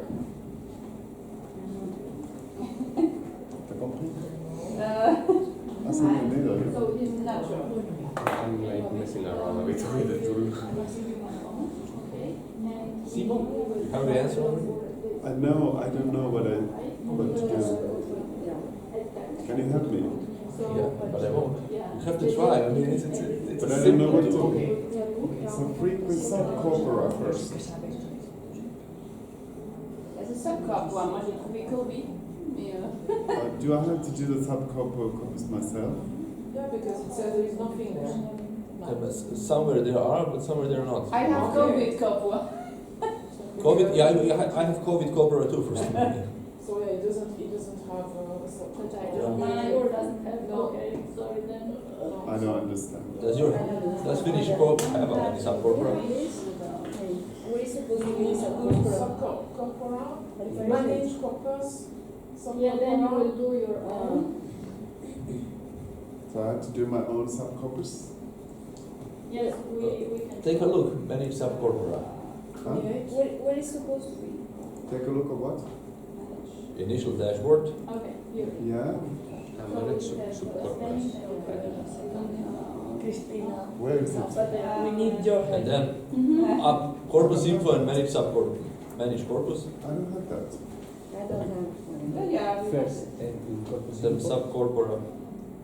and then Yeah, but it was also there. Nothing here. Yeah, because we're not looking at managed subcorpora, we're looking So I at create the inbuilt. subcorpus. So if you don't have a, no. Please. So, I have one, but then I Alright. can call him. I will. okay, so if you want to hello guys.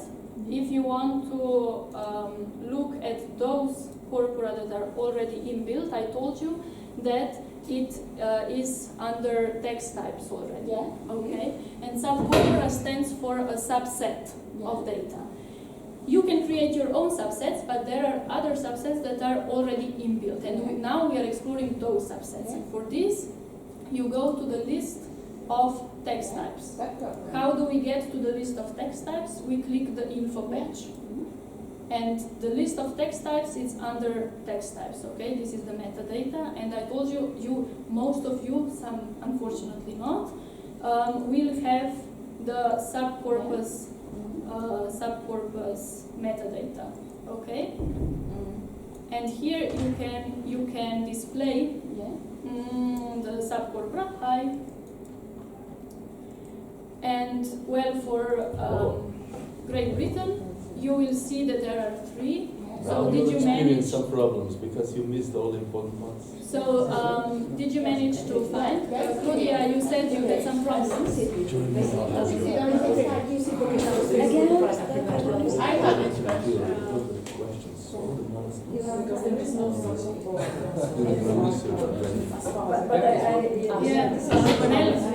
Maybe then you choose another subtype.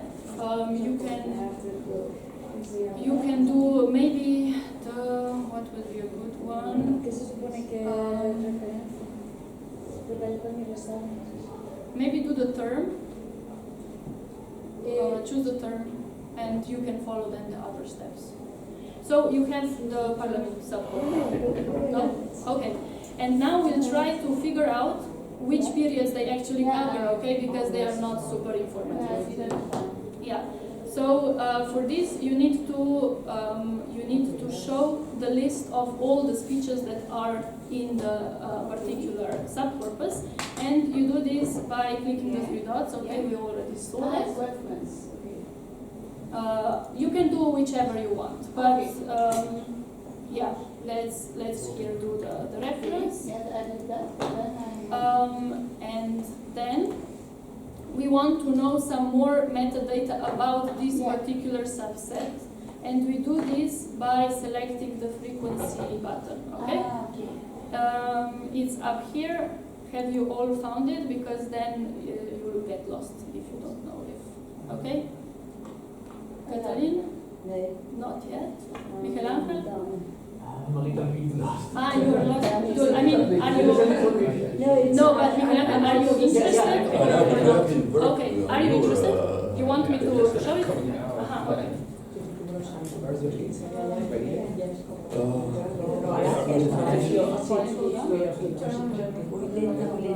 You have it? Yes. I'm going to go open Safari. This is Safari. Maybe others experience. I don't know.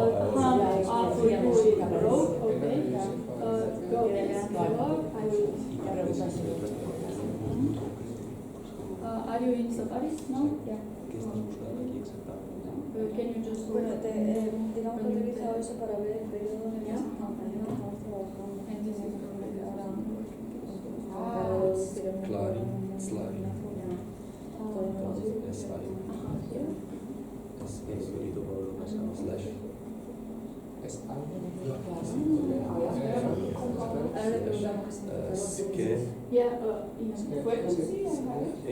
J'arrive pas à trouver la Log. date. Yes. I'll show you just the LOG. T'as trouvé No, it's si c'est bon. Look from Singapore. No, I'm just the icon. Can you maybe With and I'll give you my credentials. Can I pass you my credentials and then you so we go from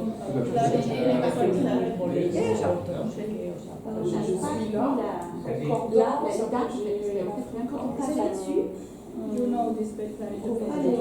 Kristina, skje logije, ne? Yes, No problem. I will see. Ga pa ne dela, stira. Yes, it is Why like didn't you get it here. I don't know, I can close it because I'm trying to do it at the same time while it's working. I can just release. Right. Very good. Okay. But Then you students go. can So I you right think place, but that then she wants then- Yes. then Yeah, but it's better if you click for a sub. Ah, okay, for you now. You Don't have ask me that why I different- did it. We'll I'm do it fine. again. Yes. Okay, so You have a link? so we I can just pause when I try to create the sub-corpus. yes, because you listen to you instead of me. SI/scale. Ja, najboljši greš kar prek repozitorija, noter preferirane si repozitorij. Če morate, da se pri meni gleda. You have Mac, just Safari, Maya, Okay, we go again for those who got it. Because we were into corpus and I think most of us have reference COVID and COVID work. What is reference? Sajma. Yeah, we'll look now. Ah, okay. Yeah. So I can tell you that they are event-based. Okay, this subcorpora. So it is named in a way because it's reference to COVID. So something to COVID, but we want to know what period it covers. Okay, we do it again. We go to the list of metadata which we find on corpus info page. There you get all metadata there is. So to get the list, you go corpus info, and you look at the text type section. You look for subcorpus if you have it, or if you don't have it, look for term. Okay, and then display the values that are under subcorpus. And you get this. You will probably need to scroll down, and you get the you click one of the three, because in any case we want to see which period it covers and do they overlap or not. Okay. So I click one of them. Yes, you click one of the three dots and then open the concordance in new line in new tab, and you will get the concordance line. And now we want to get more metadata information just for this data set. And you do this by the frequency option, which is up here. So you click the frequency option. Yes. And this blue box appears, and you again have like already a preset for text types. So now try selecting this text types preset. You can also open it in a new tab, I prefer. And you will get information about this particular data set, all different information, all different metadata for this particular data set.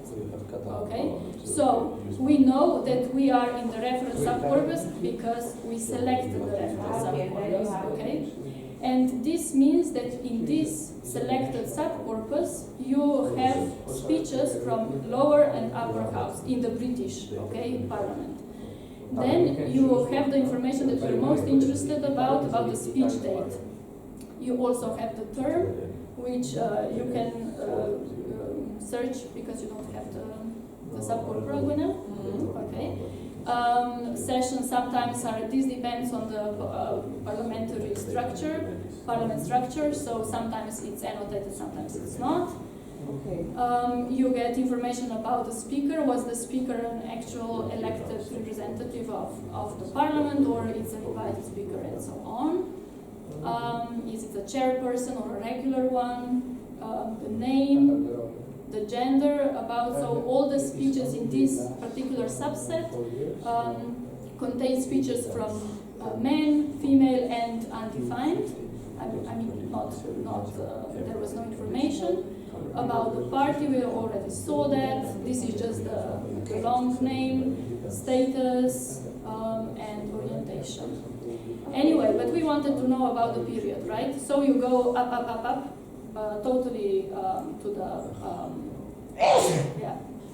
up here, and go to speech date. And you want to sort it by date, okay? Because now everything is mixed, and you sort it by clicking here on a small arrow. So it begins with the first, and you see that there are 771. So you need to expand this. I'll go to 500, so less clicking.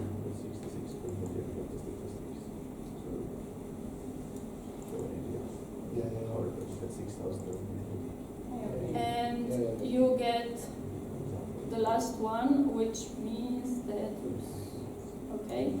So it was the last of January 2020 is the last speech that is included in this subset.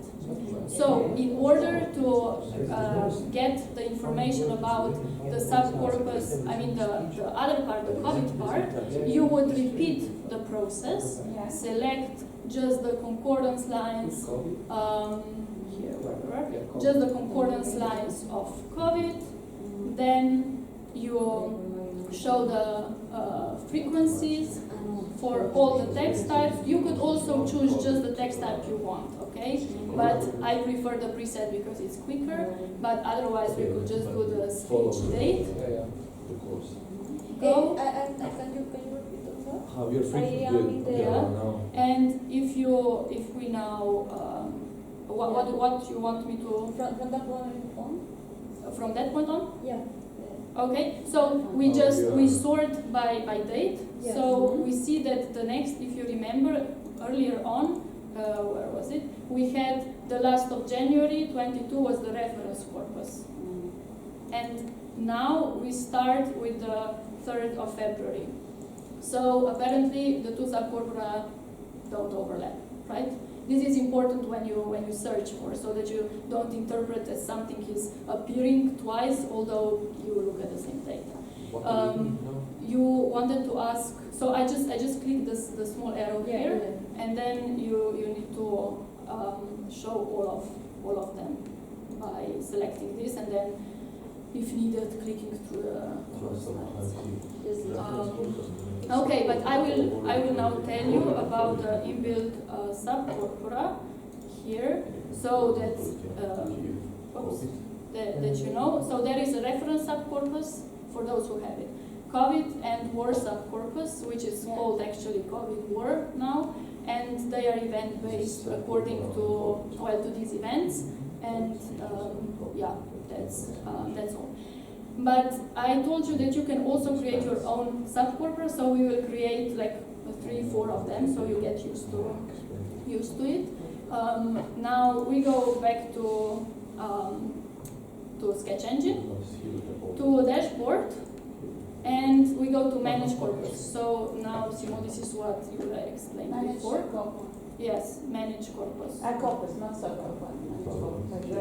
Subcorpora. Yes, and then you click subcorpora. And then create. Exactly, create. So here we will name now, you can do it, we'll do two gender-based just because it's easy, okay? And I'll do the female, but I'll do just MPs, okay? You do just, sorry, can you repeat what you just said? You That, do just. yes, I will do two subcorpora, and I will just use the female, write just F, but I will use only MPs. Okay, I want to look only at elected females. So speaker role. Yes. So you select the gender speaker. Okay. Yes. It might be somewhere else on the screen for you. You select the metadata, so only to select female speakers. And we want only MPs, not all the speakers, and the MPs. Speech speaker. And So, only MPs, where is that speaker? So speech speaker It's here, no? and speech We don't speaker have it. gender. Oh, okay. No, so You have it, but you need to search around. So I cannot go Yeah. out. And Let's see if speech speaker. I receive yes, MP. Gonel, you managed. Yeah. Miguel Angel. I'm trying to. Okay. Well, what's the problem?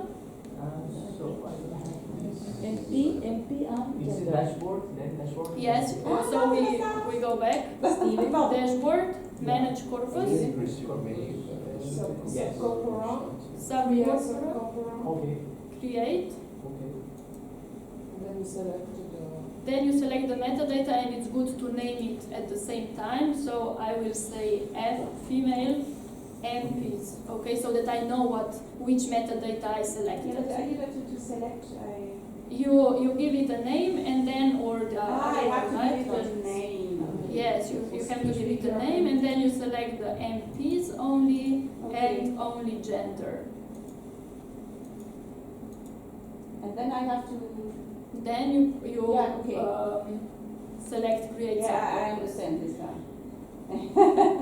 Okay, and it should appear on your list. Did you manage to get there? Yeah. Oh, I did manage to do it just a moment ago. I Ah, just realized. Okay, Mm. so now we'll also do for men, so we can compare them afterwards. So create.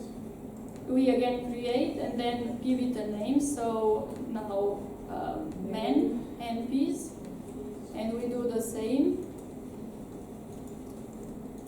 And gender and save. Okay. Steven, are you in? Не документи, амpak върти празен тип. Yeah, that's the same as for, I think. I registered, and then it was.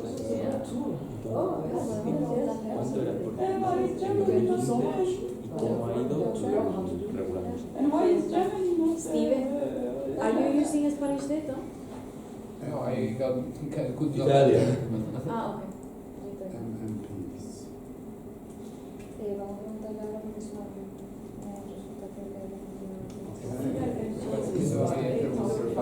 Yeah, I think I will. I talk with clients. Moi j'ai 20 ans, et voilà, c'est pas terrible la compréhension. Yeah. Some people could call it also, for example, Someone. accidental. And you select, do you want Spanish or you want Italian? Okay, Those okay. kind of things could be So actually. En algunos países So you know. No, here and he already knows the basics. So now I know what to do. Now we are creating the subcorpora. Did you check in your It's not working. no, it's I'm gonna working. go We through. were No. filter someone to compare for different years so that we can. So now I So we will can give see like the this one problem information and on the Because I years. already have sketch Like huge information. That's this one of the things year, I was what was the playing data? with.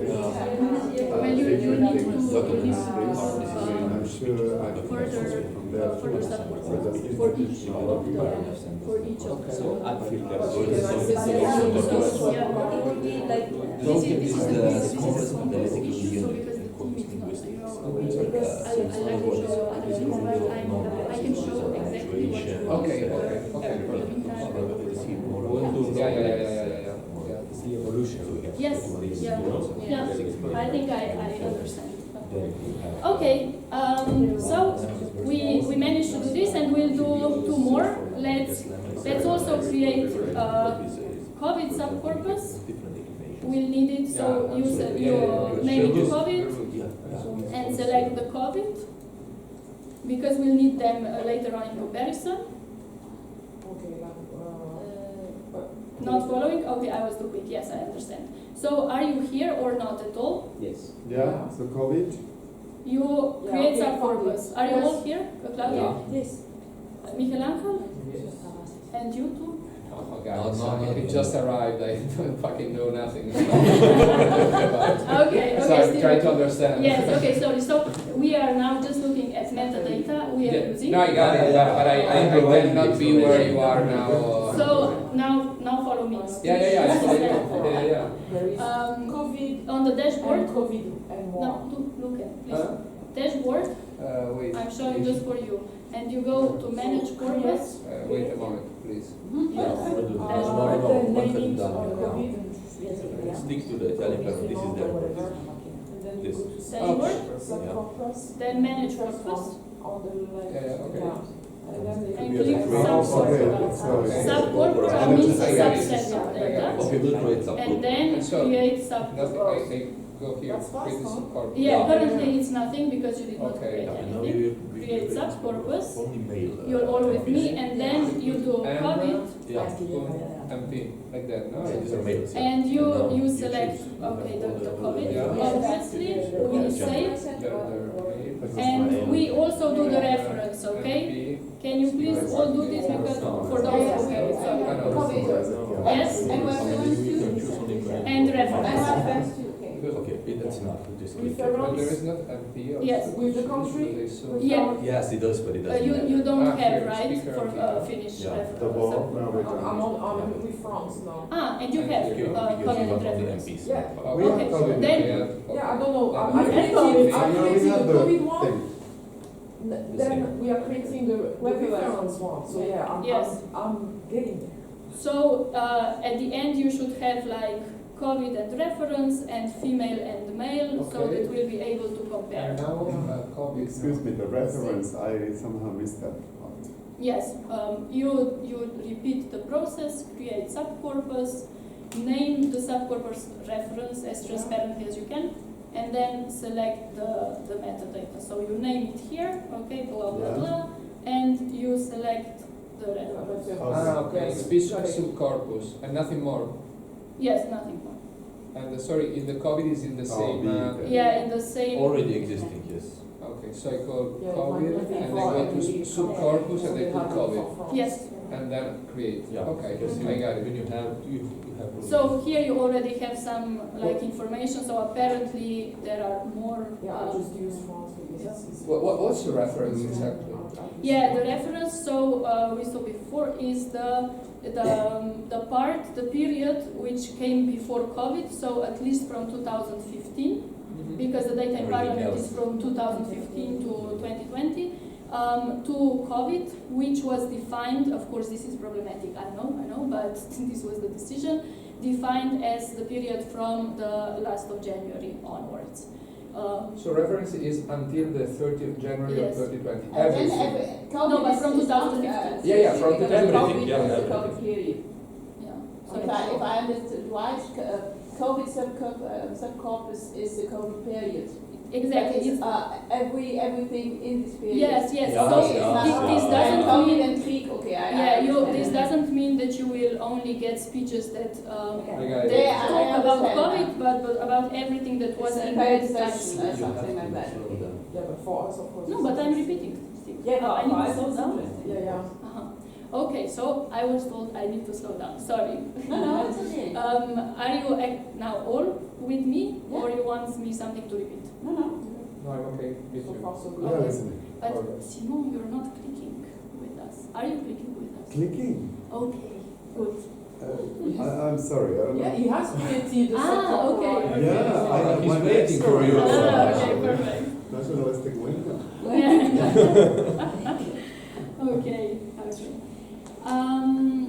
Right, now we have this, and I want to tell you about the second thing there is in Sketch Engine. Sorry, so we stop with the subcorpora now.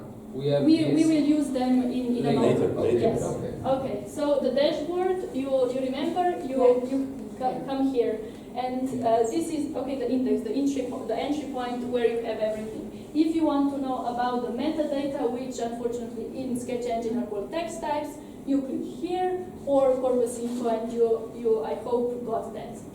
Then you have these three options, okay? And these keywords and word lists will provide some lists, as they are called, based on frequencies, while concordance lines gives you the possibility to search, okay? But we'll first look at word lists, okay? The frequencies, so you click, please, you go to the dashboard, which is at this button, and you click word lists.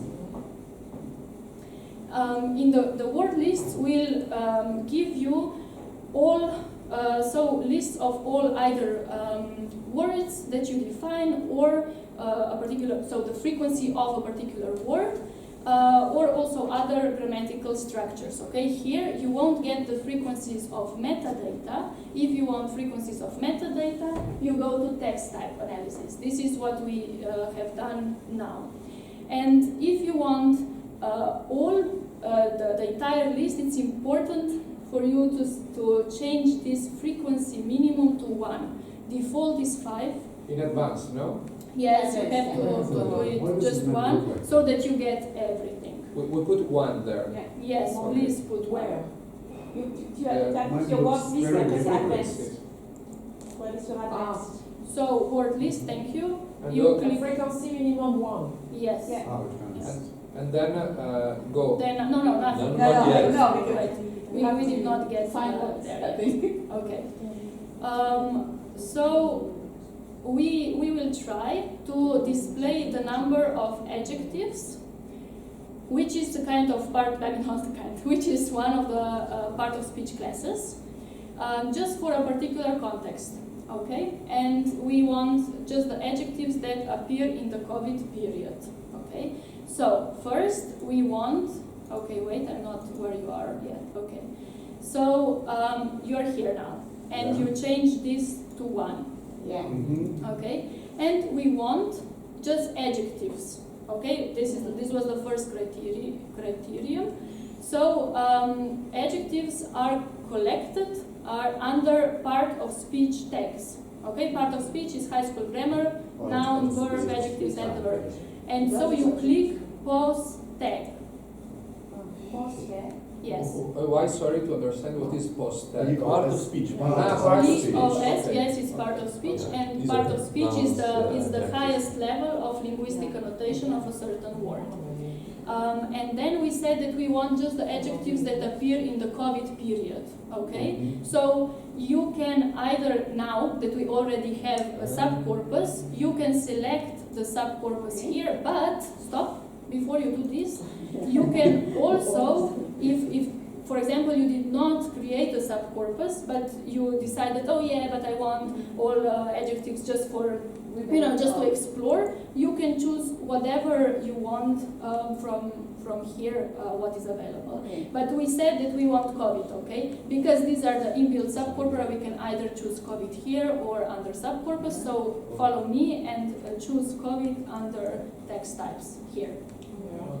You look for the text types, you expand, and then you look at speech subcorpus and click COVID. Okay. I can't access it. No, maybe Okay. doesn't work. It doesn't work, okay, so I'll come. It's not activated. Text type. And in yours, okay, can you close? Oh yeah, it is deactivated, I'm sorry, because you already selected the one. And it's okay like that. yes, That's what I thought. because we created, Okay. but it could happen that you don't have the subcorpora already created. I think So it was then there. select type. Yes, so I selected the Okay. subcorpus. And because yes. Okay, I also have it deactivated, I see. Because you selected probably our subcorpus. Bon, on va jamais s'en souvenir. Quoi. Mais c'est ça, c'est que là tu es d'accord, mais après c'est Oui, tout, mais tu peux si pas. t'es tout seul, moi, Ah ouais, ça- ouais, là, on voulait 3 jours, c'est Yeah, fini, yeah, là, yeah. c'est 3 jours, t'es gentil, moi je Ouais, ouais, c'est soir. Moi j'ai Je pense pas que ce soit comme ça, et c'est moi. Can you Et c'est- refresh? Non. Non, mais c'est des choses, il faut les. I think I already Oui, mais moi j'y arrive très très bien, mais sauf qu'il n'y a pas l'Allemagne dedans. Voilà. Ouais, donc déjà, moi pour toi, c'est pas. Non, mais c'est après intéressant. And for you, Anna, it's working? Yes. Okay, good. So now, please compute the list by clicking the go. Go. And you get a frequency list, okay? Oh, yeah. You get a frequency list of all part of speech classes. This may take some time. Verb, pronoun, adjective. Yeah. Yes. Okay. That are included, okay? Of course, we have nouns. Of course, we have verbs and so on. But we said we are interested in adjectives. So adjectives are abbreviated as A, D, J. So you might not know what is a pronoun and so and C, blah blah blah. So for this, if you want to know what this means, you don't follow me here, just look. You go to info page again. So the first that we first encountered and you have this text set, okay? If you click the text set, you will get a link to the text set list, which text set is the set of the texts that are used, and you look for part of speech tags, and here you will have the listing of what the abbreviations actually mean, okay? This was just a detour. So let's go back. Can you show again how you? Yes. So I was here. I went to info page, and info page you have the first section, general info, tag set, and you open the text set and you need to scroll down a bit here. Okay. And so documentation of tags, features, and relations. And here are all the different that are possible. Okay. Thank you. Okay, so if we go back, probably you are here, and you click. We want to display all the adjectives first in concordance lines. So as usual, 3 dots and display all the concordance lines. Les 3 petits points et concordance. So You did not définitive, manage? important, Here sexuel. I don't understand how to Comment? use it. Sexuel. I have the list. Ah, en allemand, c'est pas C'est la santé sexuelle. Here. Simon, c'est la santé You sexuelle. just want adjectives, not everything, just adjectives. En flamand, c'est différent. En flamand, c'est le troisième, dont Okay. estimé, C'est moins deuxième, fun déjà. difficile, Mais non, long. mais ça pas ça comme une gamine parce que là, jamais travaille pas sur forme. Okay, and now, I mean, you have this, but this is not very Ouais, c'est useful pas la vraie. because you just get everything in the context, but you want to see which adjectives were used. So why adjectives, for example? I mean, adjectives gives you a direct entry to categorization, okay? How things are categorized. And we want, again, whenever you want lists of, when you are in concordance lines, whenever you want lists, you have to immediately think of frequencies, okay? Frequencies helps you make lists.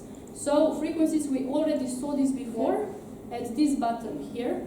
It's always the same procedure. You show something and you want frequencies for frequency information for that. So we click frequency. And now here, you've already seen this before. We showed text types. Now we are not interested in this, okay?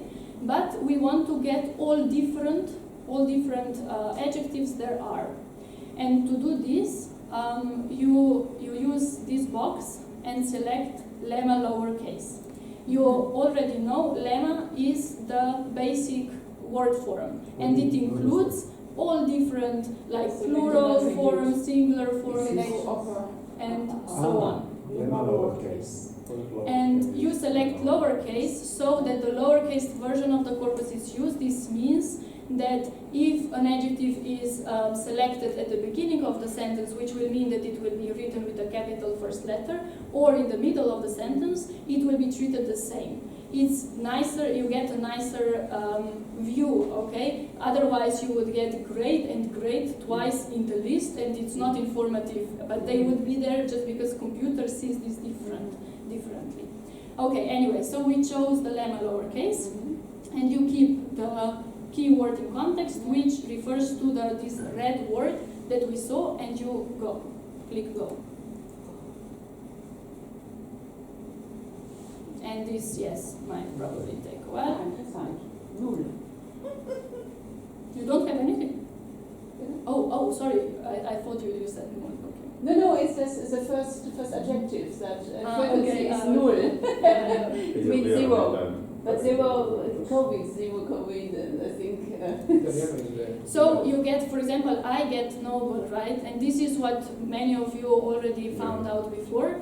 Most frequent words in parliamentary discourse are, of course, words that are linked just to procedures, to forms of address, and so on. However, you might say, okay, but I mean, it's also known that just single words are not super informative, and Also, you would need to open each of the concordance to understand what this noble actually refers to.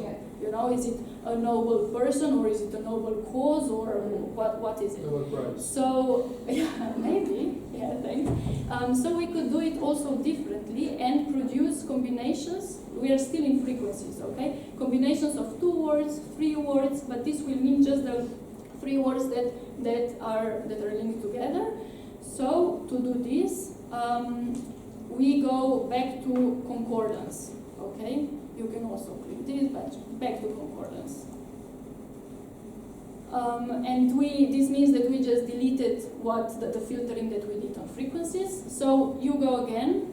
If you remember, we came here from the previous size where we showed all different parts of speech. We selected the adjective, we showed the concordance lines, and now we go to frequencies because we want list of all different adjectives. And here we want to have 2, so the adjective plus the word that is directly followed, and we keep lemma lowercase because this will give us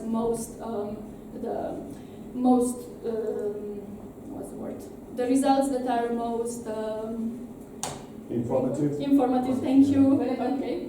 And so because we want 2, we need 2 boxes, and you click the plus below, and you again select lemma lowercase. At home you can play around with selecting other things like word, and you see what you get. But anyway, but it won't be good because if you here you need also to select first word to the right, okay? Because otherwise you just get 2 columns of this.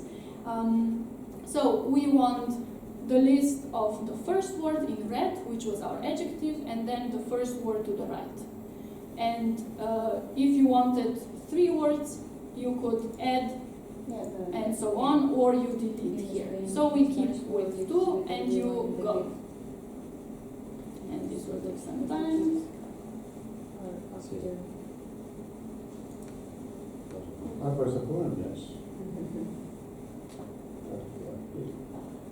So you see that noble actually most often appears with lord, then baroness, and so on. You could, if we do with 3,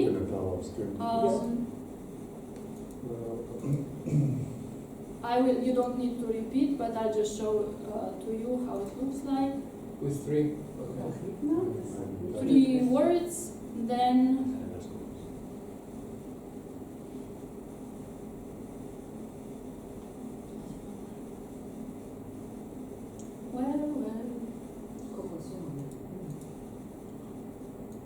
okay, so, oh sorry, I did a mistake because here, you put the word before. Yes, you have to select right keyword in context, the first word, and then the second word under the keyword in context.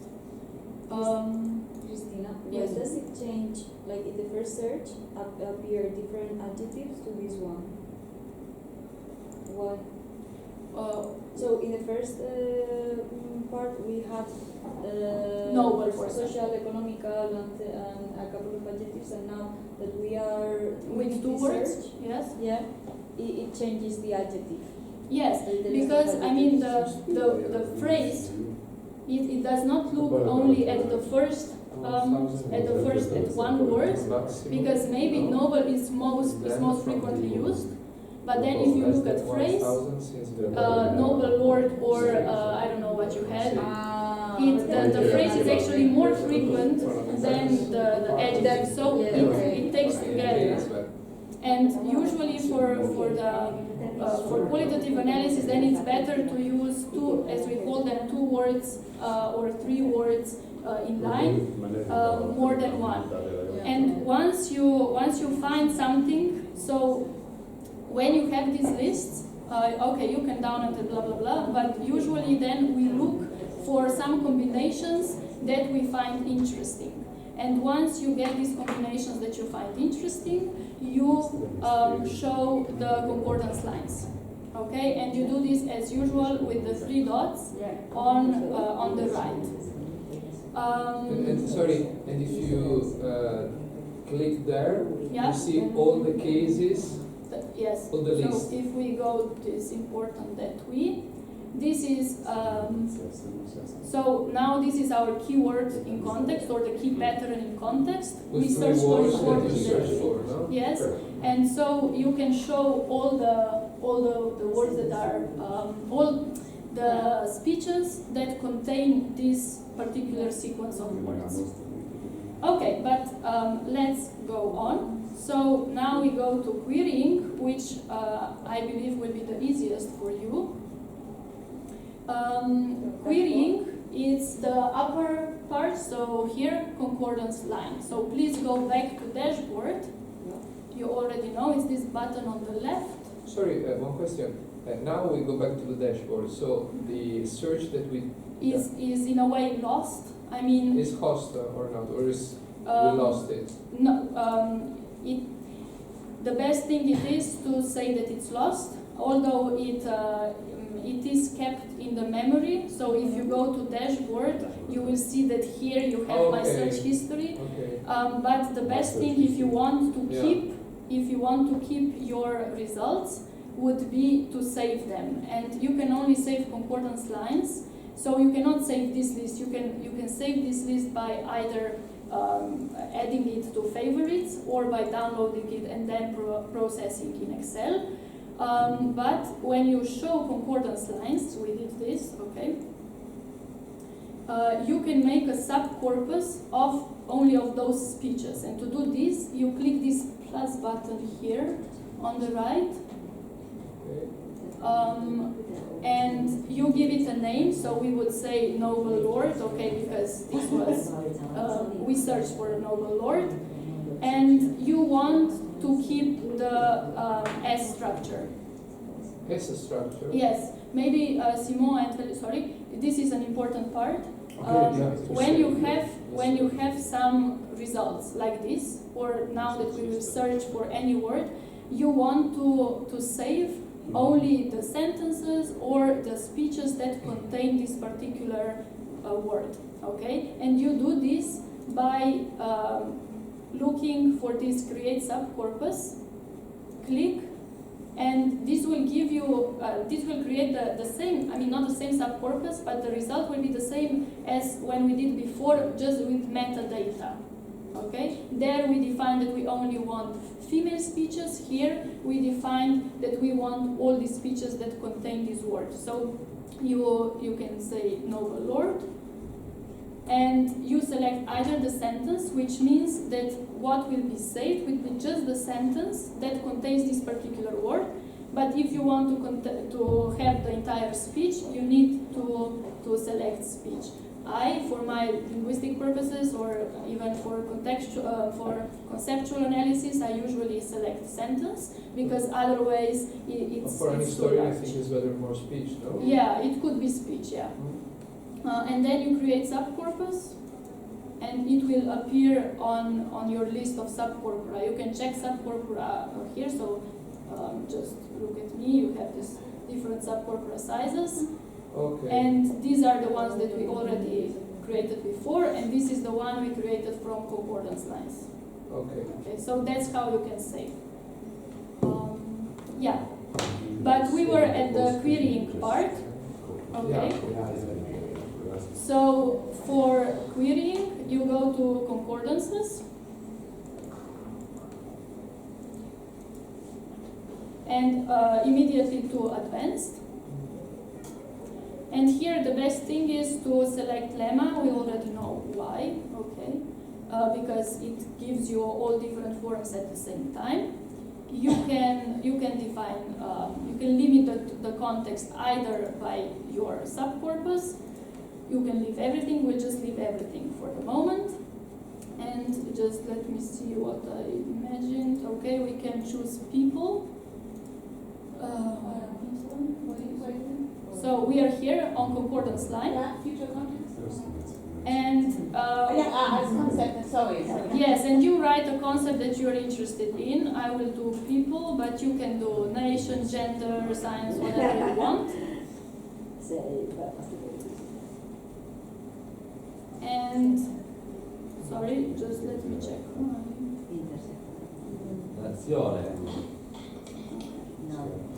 And You go. Okay. You click go.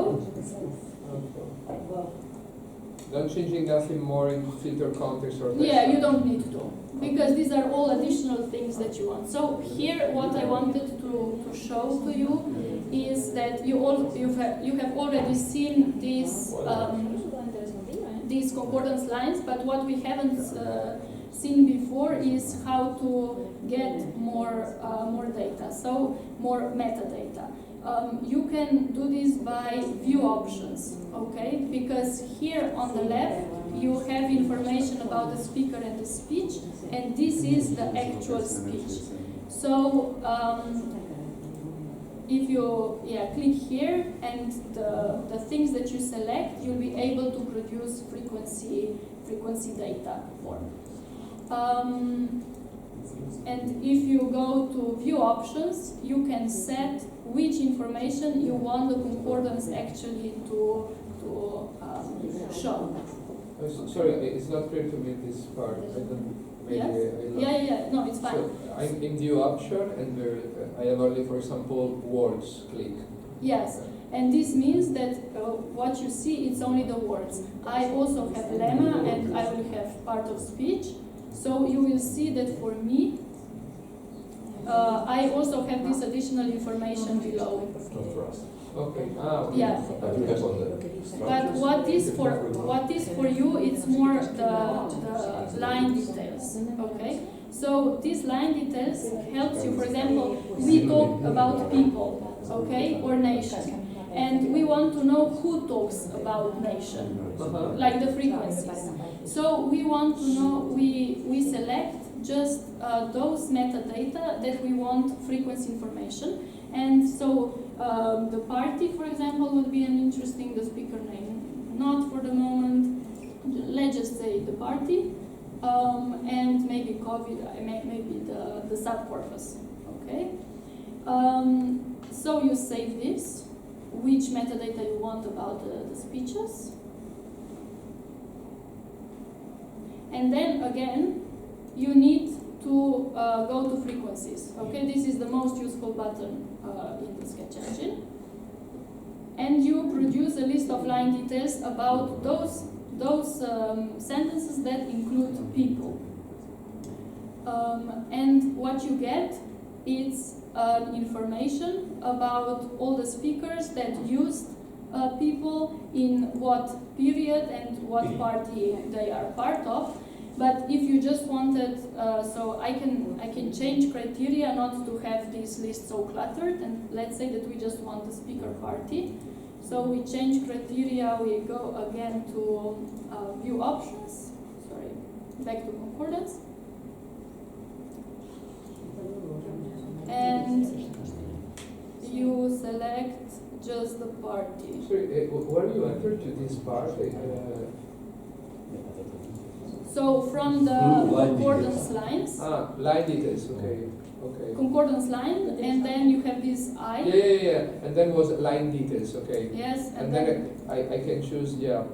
So we see that the conservatives most often use people more often than Labour Party.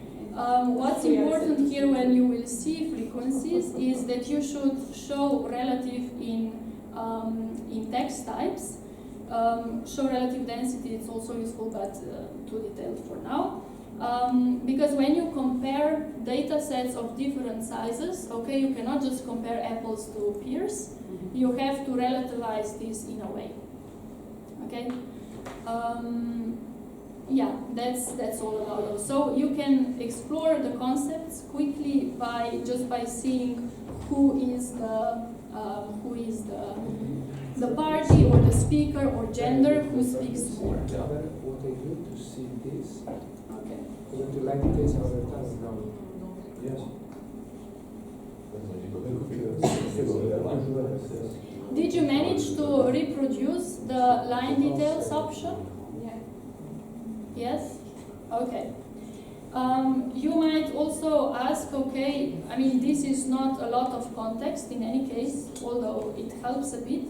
So here is the second time I mention now TikTok, because it helps you show those speeches that you found for me in a nicer context. Okay, you get it in a thread, how actually the debate was going on. And to find those, you go, as we looked before, to TikTok, and you look for the date. I found that it's easier to search by date, and the date is you get the date here, speech date. Okay, you find the speech date and you enter it in TikTok. So once you enter this, you can get the entire debate. So it's easier for a qualitative analysis to have just the things that you want. Okay, so now I'll show you a bit of additional advanced filtering, which is useful with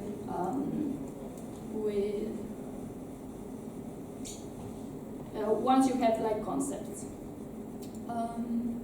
Okay, so we already saw frequencies, and just before we looked at line details, but you can also look at combinations of words that combine with your search word. Okay, now we'll do a different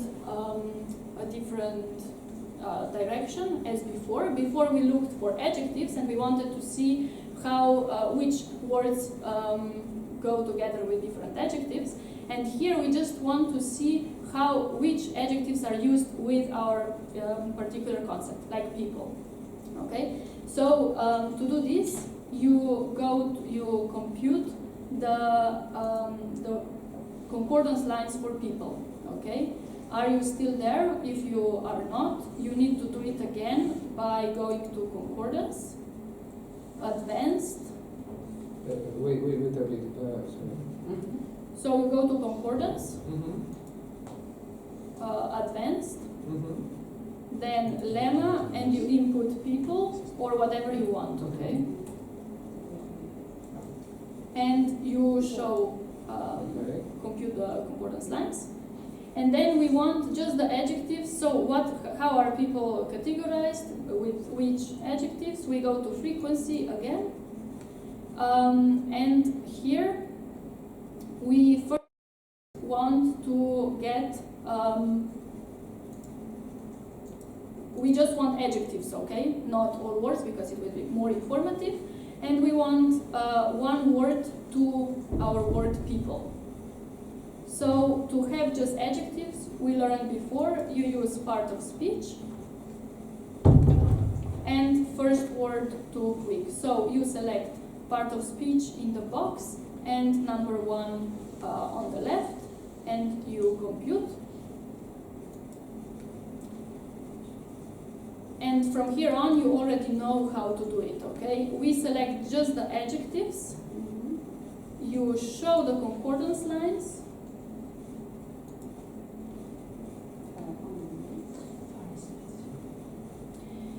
And you get all combinations of adjectives with your noun. So people are vulnerable. Only these, no? In the concordance. Yes, only these.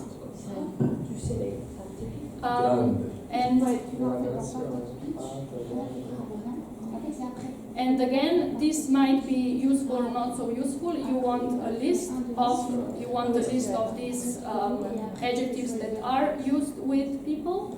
So if you want a list again, you go again to frequencies. So you can see that no sketch engine, you can filter through frequencies. It depends on the language. For example, in French, the adjective will be after. Yeah. I mean. I'm showing. Yeah, of course. I'm sorry. Okay. So you can see here that, for example, this brought me to the frequencies of words. You saw them before, like that people come together with like they are young, they are disabled, and so on. One thing, could you just do like a word cloud with the results or something like that to see? No, for word cloud it's not possible in Sketch Engine. You would need to download the data with frequency information and then use another tool to link. But when we talk about frequencies, you saw that okay, people usually comes together with like young and vulnerable and so on. But we want some more statistical measure to be taken into account so that we can be more sure that this combination actually appears more often than just by a chance. And you do this by collocations. Collocation is a term to tell you which combination of words appear most often together. And collocation is another button in Sketch Engine. So you can, if we are still with, okay, just give me a second so I see what I did here. Okay, I did for science. We go to concordance. We go to concordance because we want to search for our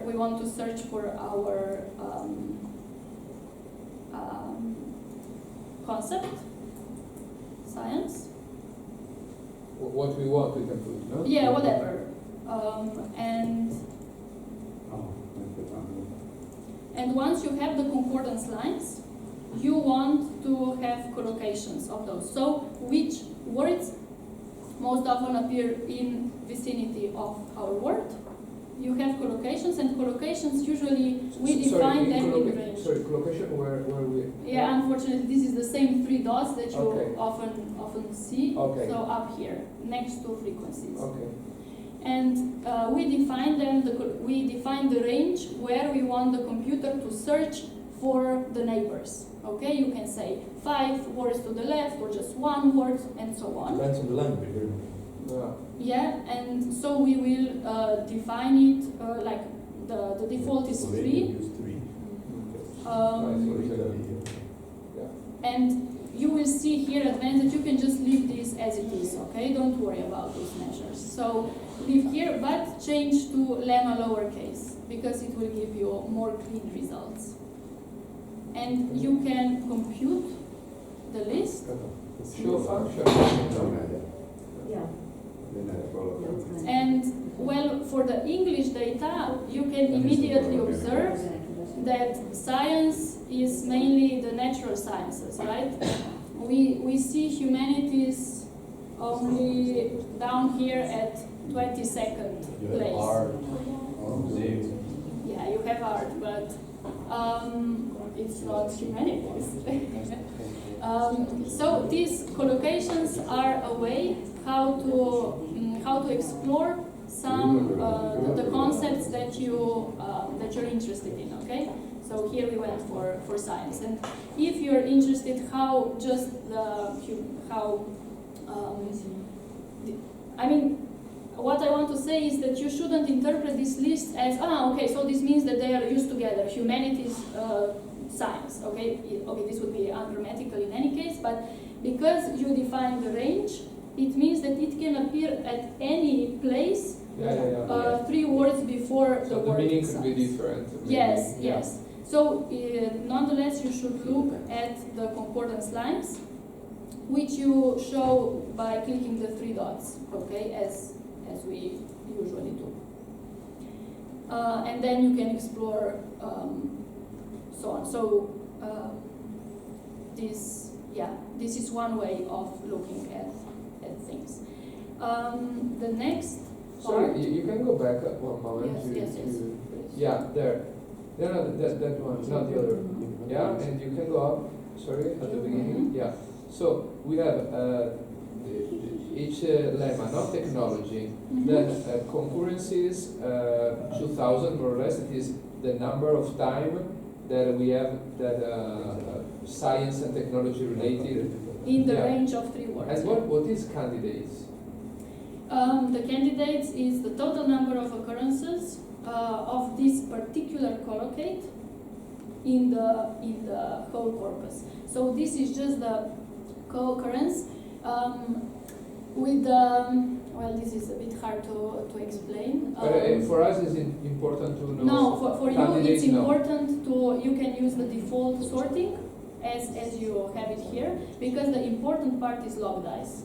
This is the statistical measure that tells you if a combination is statistically significant or not. So if it is important in the subcorpus or not.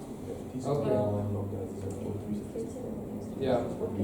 We usually use log dice, I don't know. Yeah.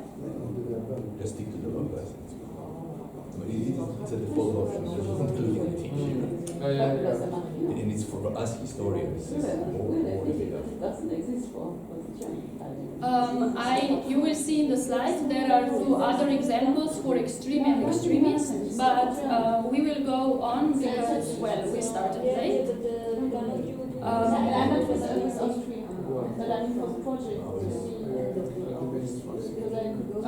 So we'll skip that.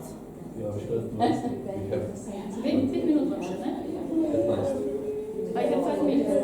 20 minutes maximum. No, that's why I'm running through. Yeah. Let's think of what our MPs think of our future. How is it like? Yeah, okay, this is a good example. So you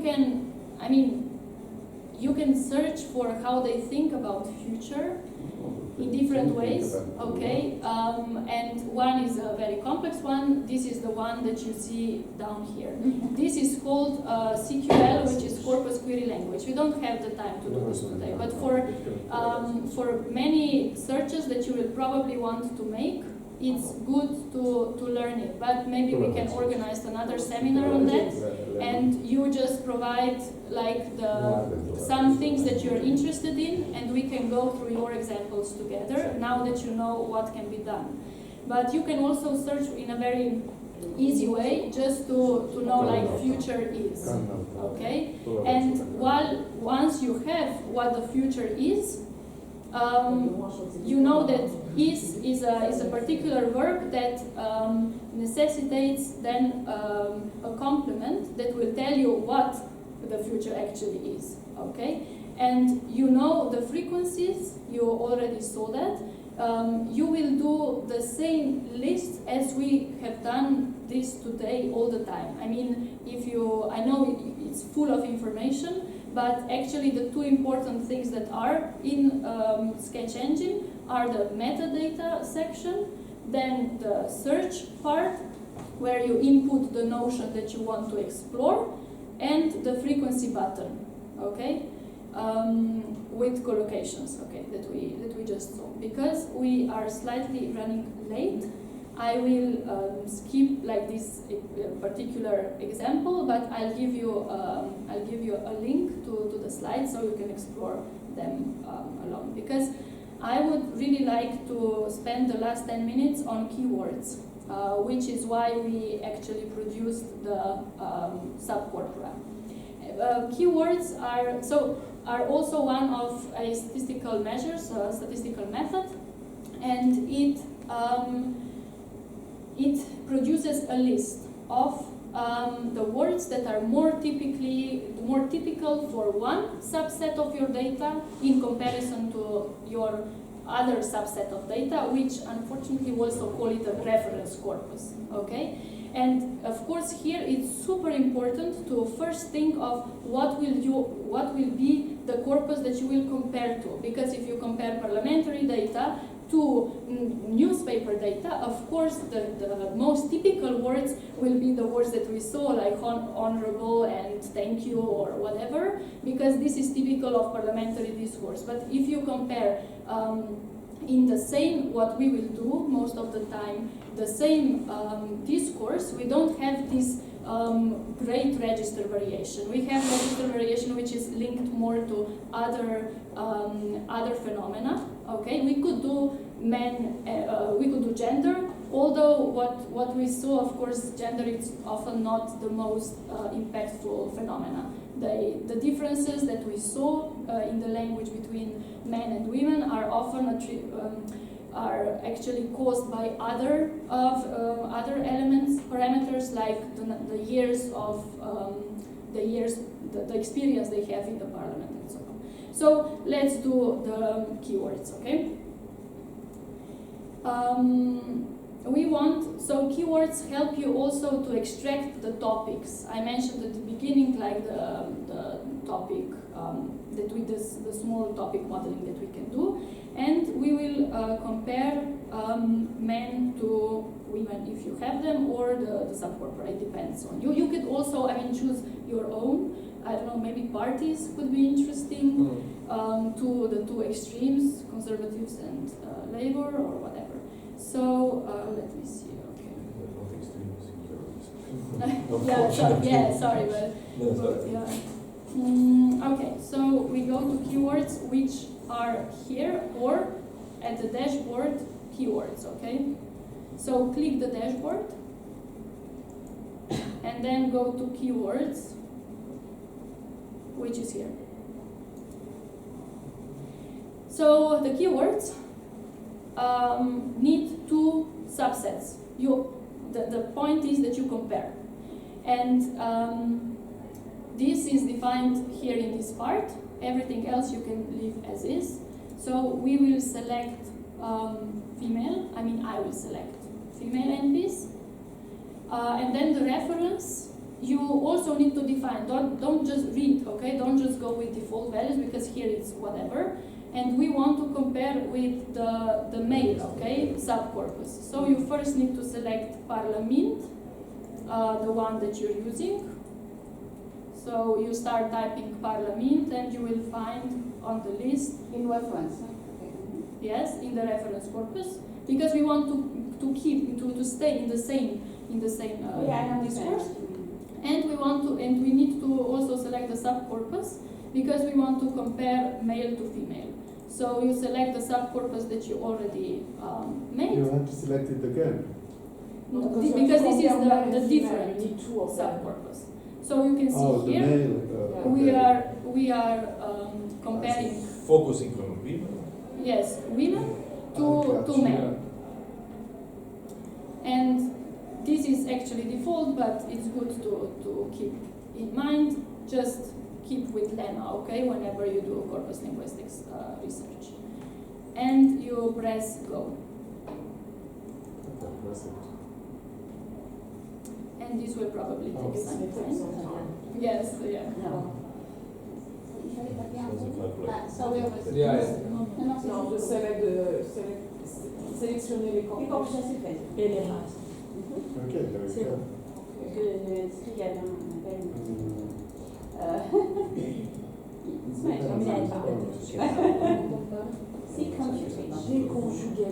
Mais c'est super intéressant les mots en français.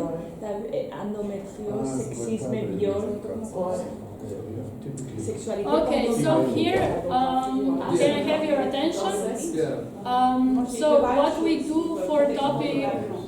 Can I have your attention for just a few minutes? Okay. I know it's full, but so when you do we often use these keywords to do topic modeling or something. So topic modeling, we call it like this. So you can move these words into different semantic classes of your choice. So for female, you can see that what is typical of their speeches are things like menopause, women, feminist, reproductive, gender equalities, and baby, and so on. And let's see what is typical of men. So to have the quick comparison, you click this button here, and this will again take some time, or not. And you see that they have regiment and battalion, Soviet, Maastricht, and so on. In Italy are not name of party, or me myself, the first one. Yeah, okay, so this tells you something about yeah, don't forget that you can then select those words that are of most interest to you. Okay. It's very sympathetic. So when we did this comparison, we saw that for example, female MPs are much more like really stereotypically into social security topics, and our men are much more into defense and economy. So very boring, but it's the data that shows you, you know, like 2 clicks away, and you get this result, which is just a starting point. Okay. It's really dangerous to use then this list like, oh yeah, you see all women are... Sorry, you need to look, sorry, if you go to the 3 dots, yes, you can say, for example... What's this regiment about? Yeah. And you can see the regiment, here you see in focus corpus, okay? For you, for us, the focus corpus is now in the men. But so you can... I see, yeah, sorry. Yeah. Okay, yeah. So you can... Is concordance focus corpus, no? Yes. And you can get all those, all the sentences that that are there. Okay? Because it's like, I think it controls the part.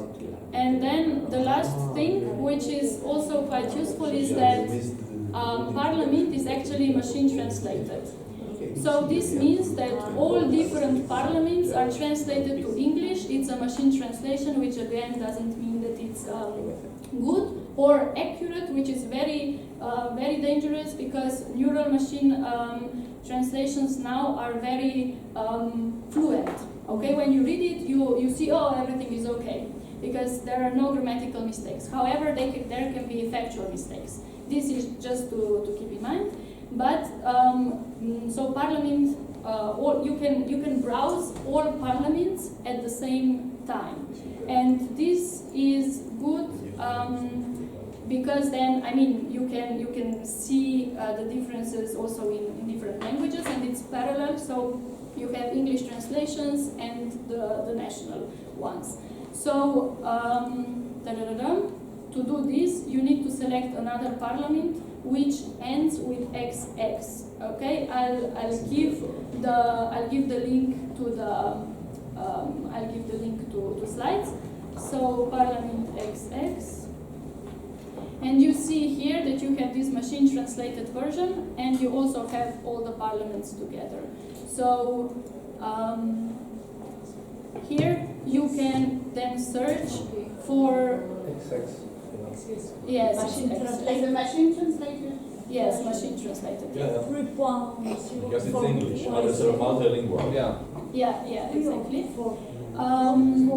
And you can show, for example, here I tried with what did I try with nation, right?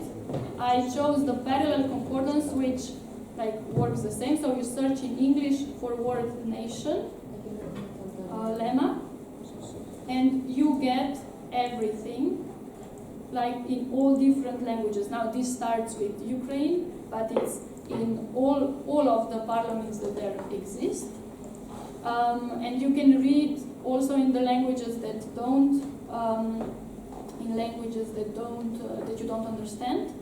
Translated, yeah. Yeah, how is it used? Sorry, you can go back to, you should go to parallel concordance. Yes, and then you input here the concept that you want. Okay. Like nation. In English. In English, no? Yes. Yeah. And the other I don't touch nothing. No, you don't, because you can, but you don't have. Yeah, you don't. And this is we don't have time now to go into that. You saw I need 3 hours, so. Go to collocation and you see the United Nations is in all parliaments the most. And the order is because they start with Ukraine and then they go to another country or Yeah. The order doesn't It's matter right. here. Okay. Okay. I'm not talking about technology. So one thing that is really good about this machine translated version is that it includes semantic fields. So this means that each word was attributed a semantic field. Okay, and you can do a very easy topic modeling. Before we saw keywords, and you would need to put all the keywords that you think are linked to social security into social security, defense, agriculture, blah blah blah. But here this has been done in advance. So to get this, for example, which keywords, which key concepts are most typical for COVID compared to reference. Now you can just look at this. You go to keywords, okay? So keywords you already know, and we need to select the two subcorpora we want to compare. And we want to compare the COVID. Yeah, okay, because we're here, we would need to create them once more. So I'll create the COVID.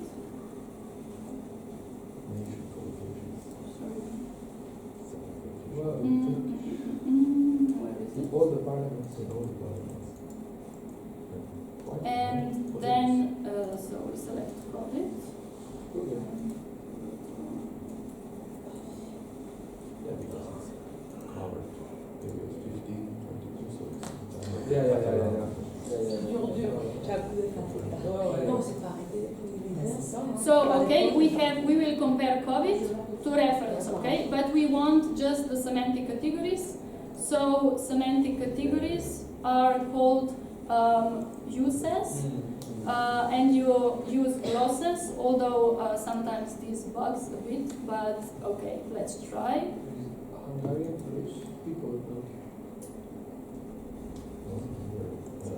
And it will take some time. So between we get to semantic text, I would like to finish with this slide, which you probably remember the top-down and bottom-up approach. So how to search for extremist narratives in parliaments.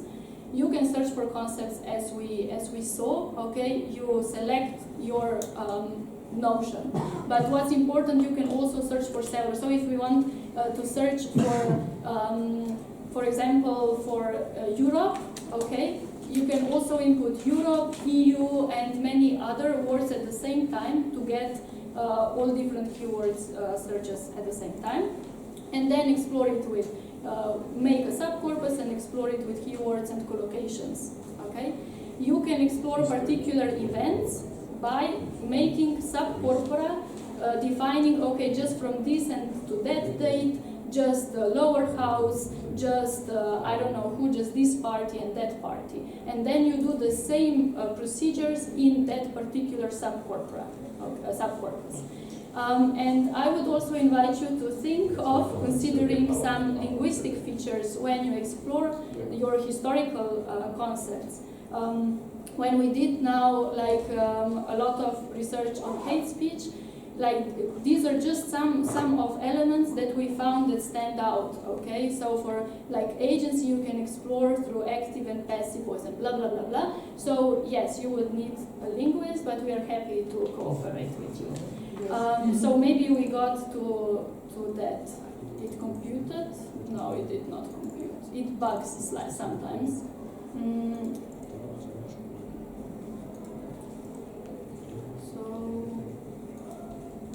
I'll give you, let's say so, because it's 1 o'clock and we need to finish. I will compute the list and paste it here to the slides, and send you again the link to the slides so you can scroll through and maybe just remember the last slide, 43, and you can see the semantic text. What you will actually see is the names to semantic classes, like agriculture. You won't get a tractor or a regiment or whatever, but you'll already get defense and this kind of groupings. And I hope this was helpful, although it was super packed. But questions are welcome during the lunch, and I mean also afterwards if you need me. Thank you, Kristina. I would propose For that your every one patience. of us does the exercises at home Yes, and sends yes. it to you on Monday, and you write down. Yes, On Monday? No, thank you. Okay. Not this week. But which Monday? Monday of May? Monday in the year. In June. No, thank you very much, Kristina. Yeah, I will. Thank you.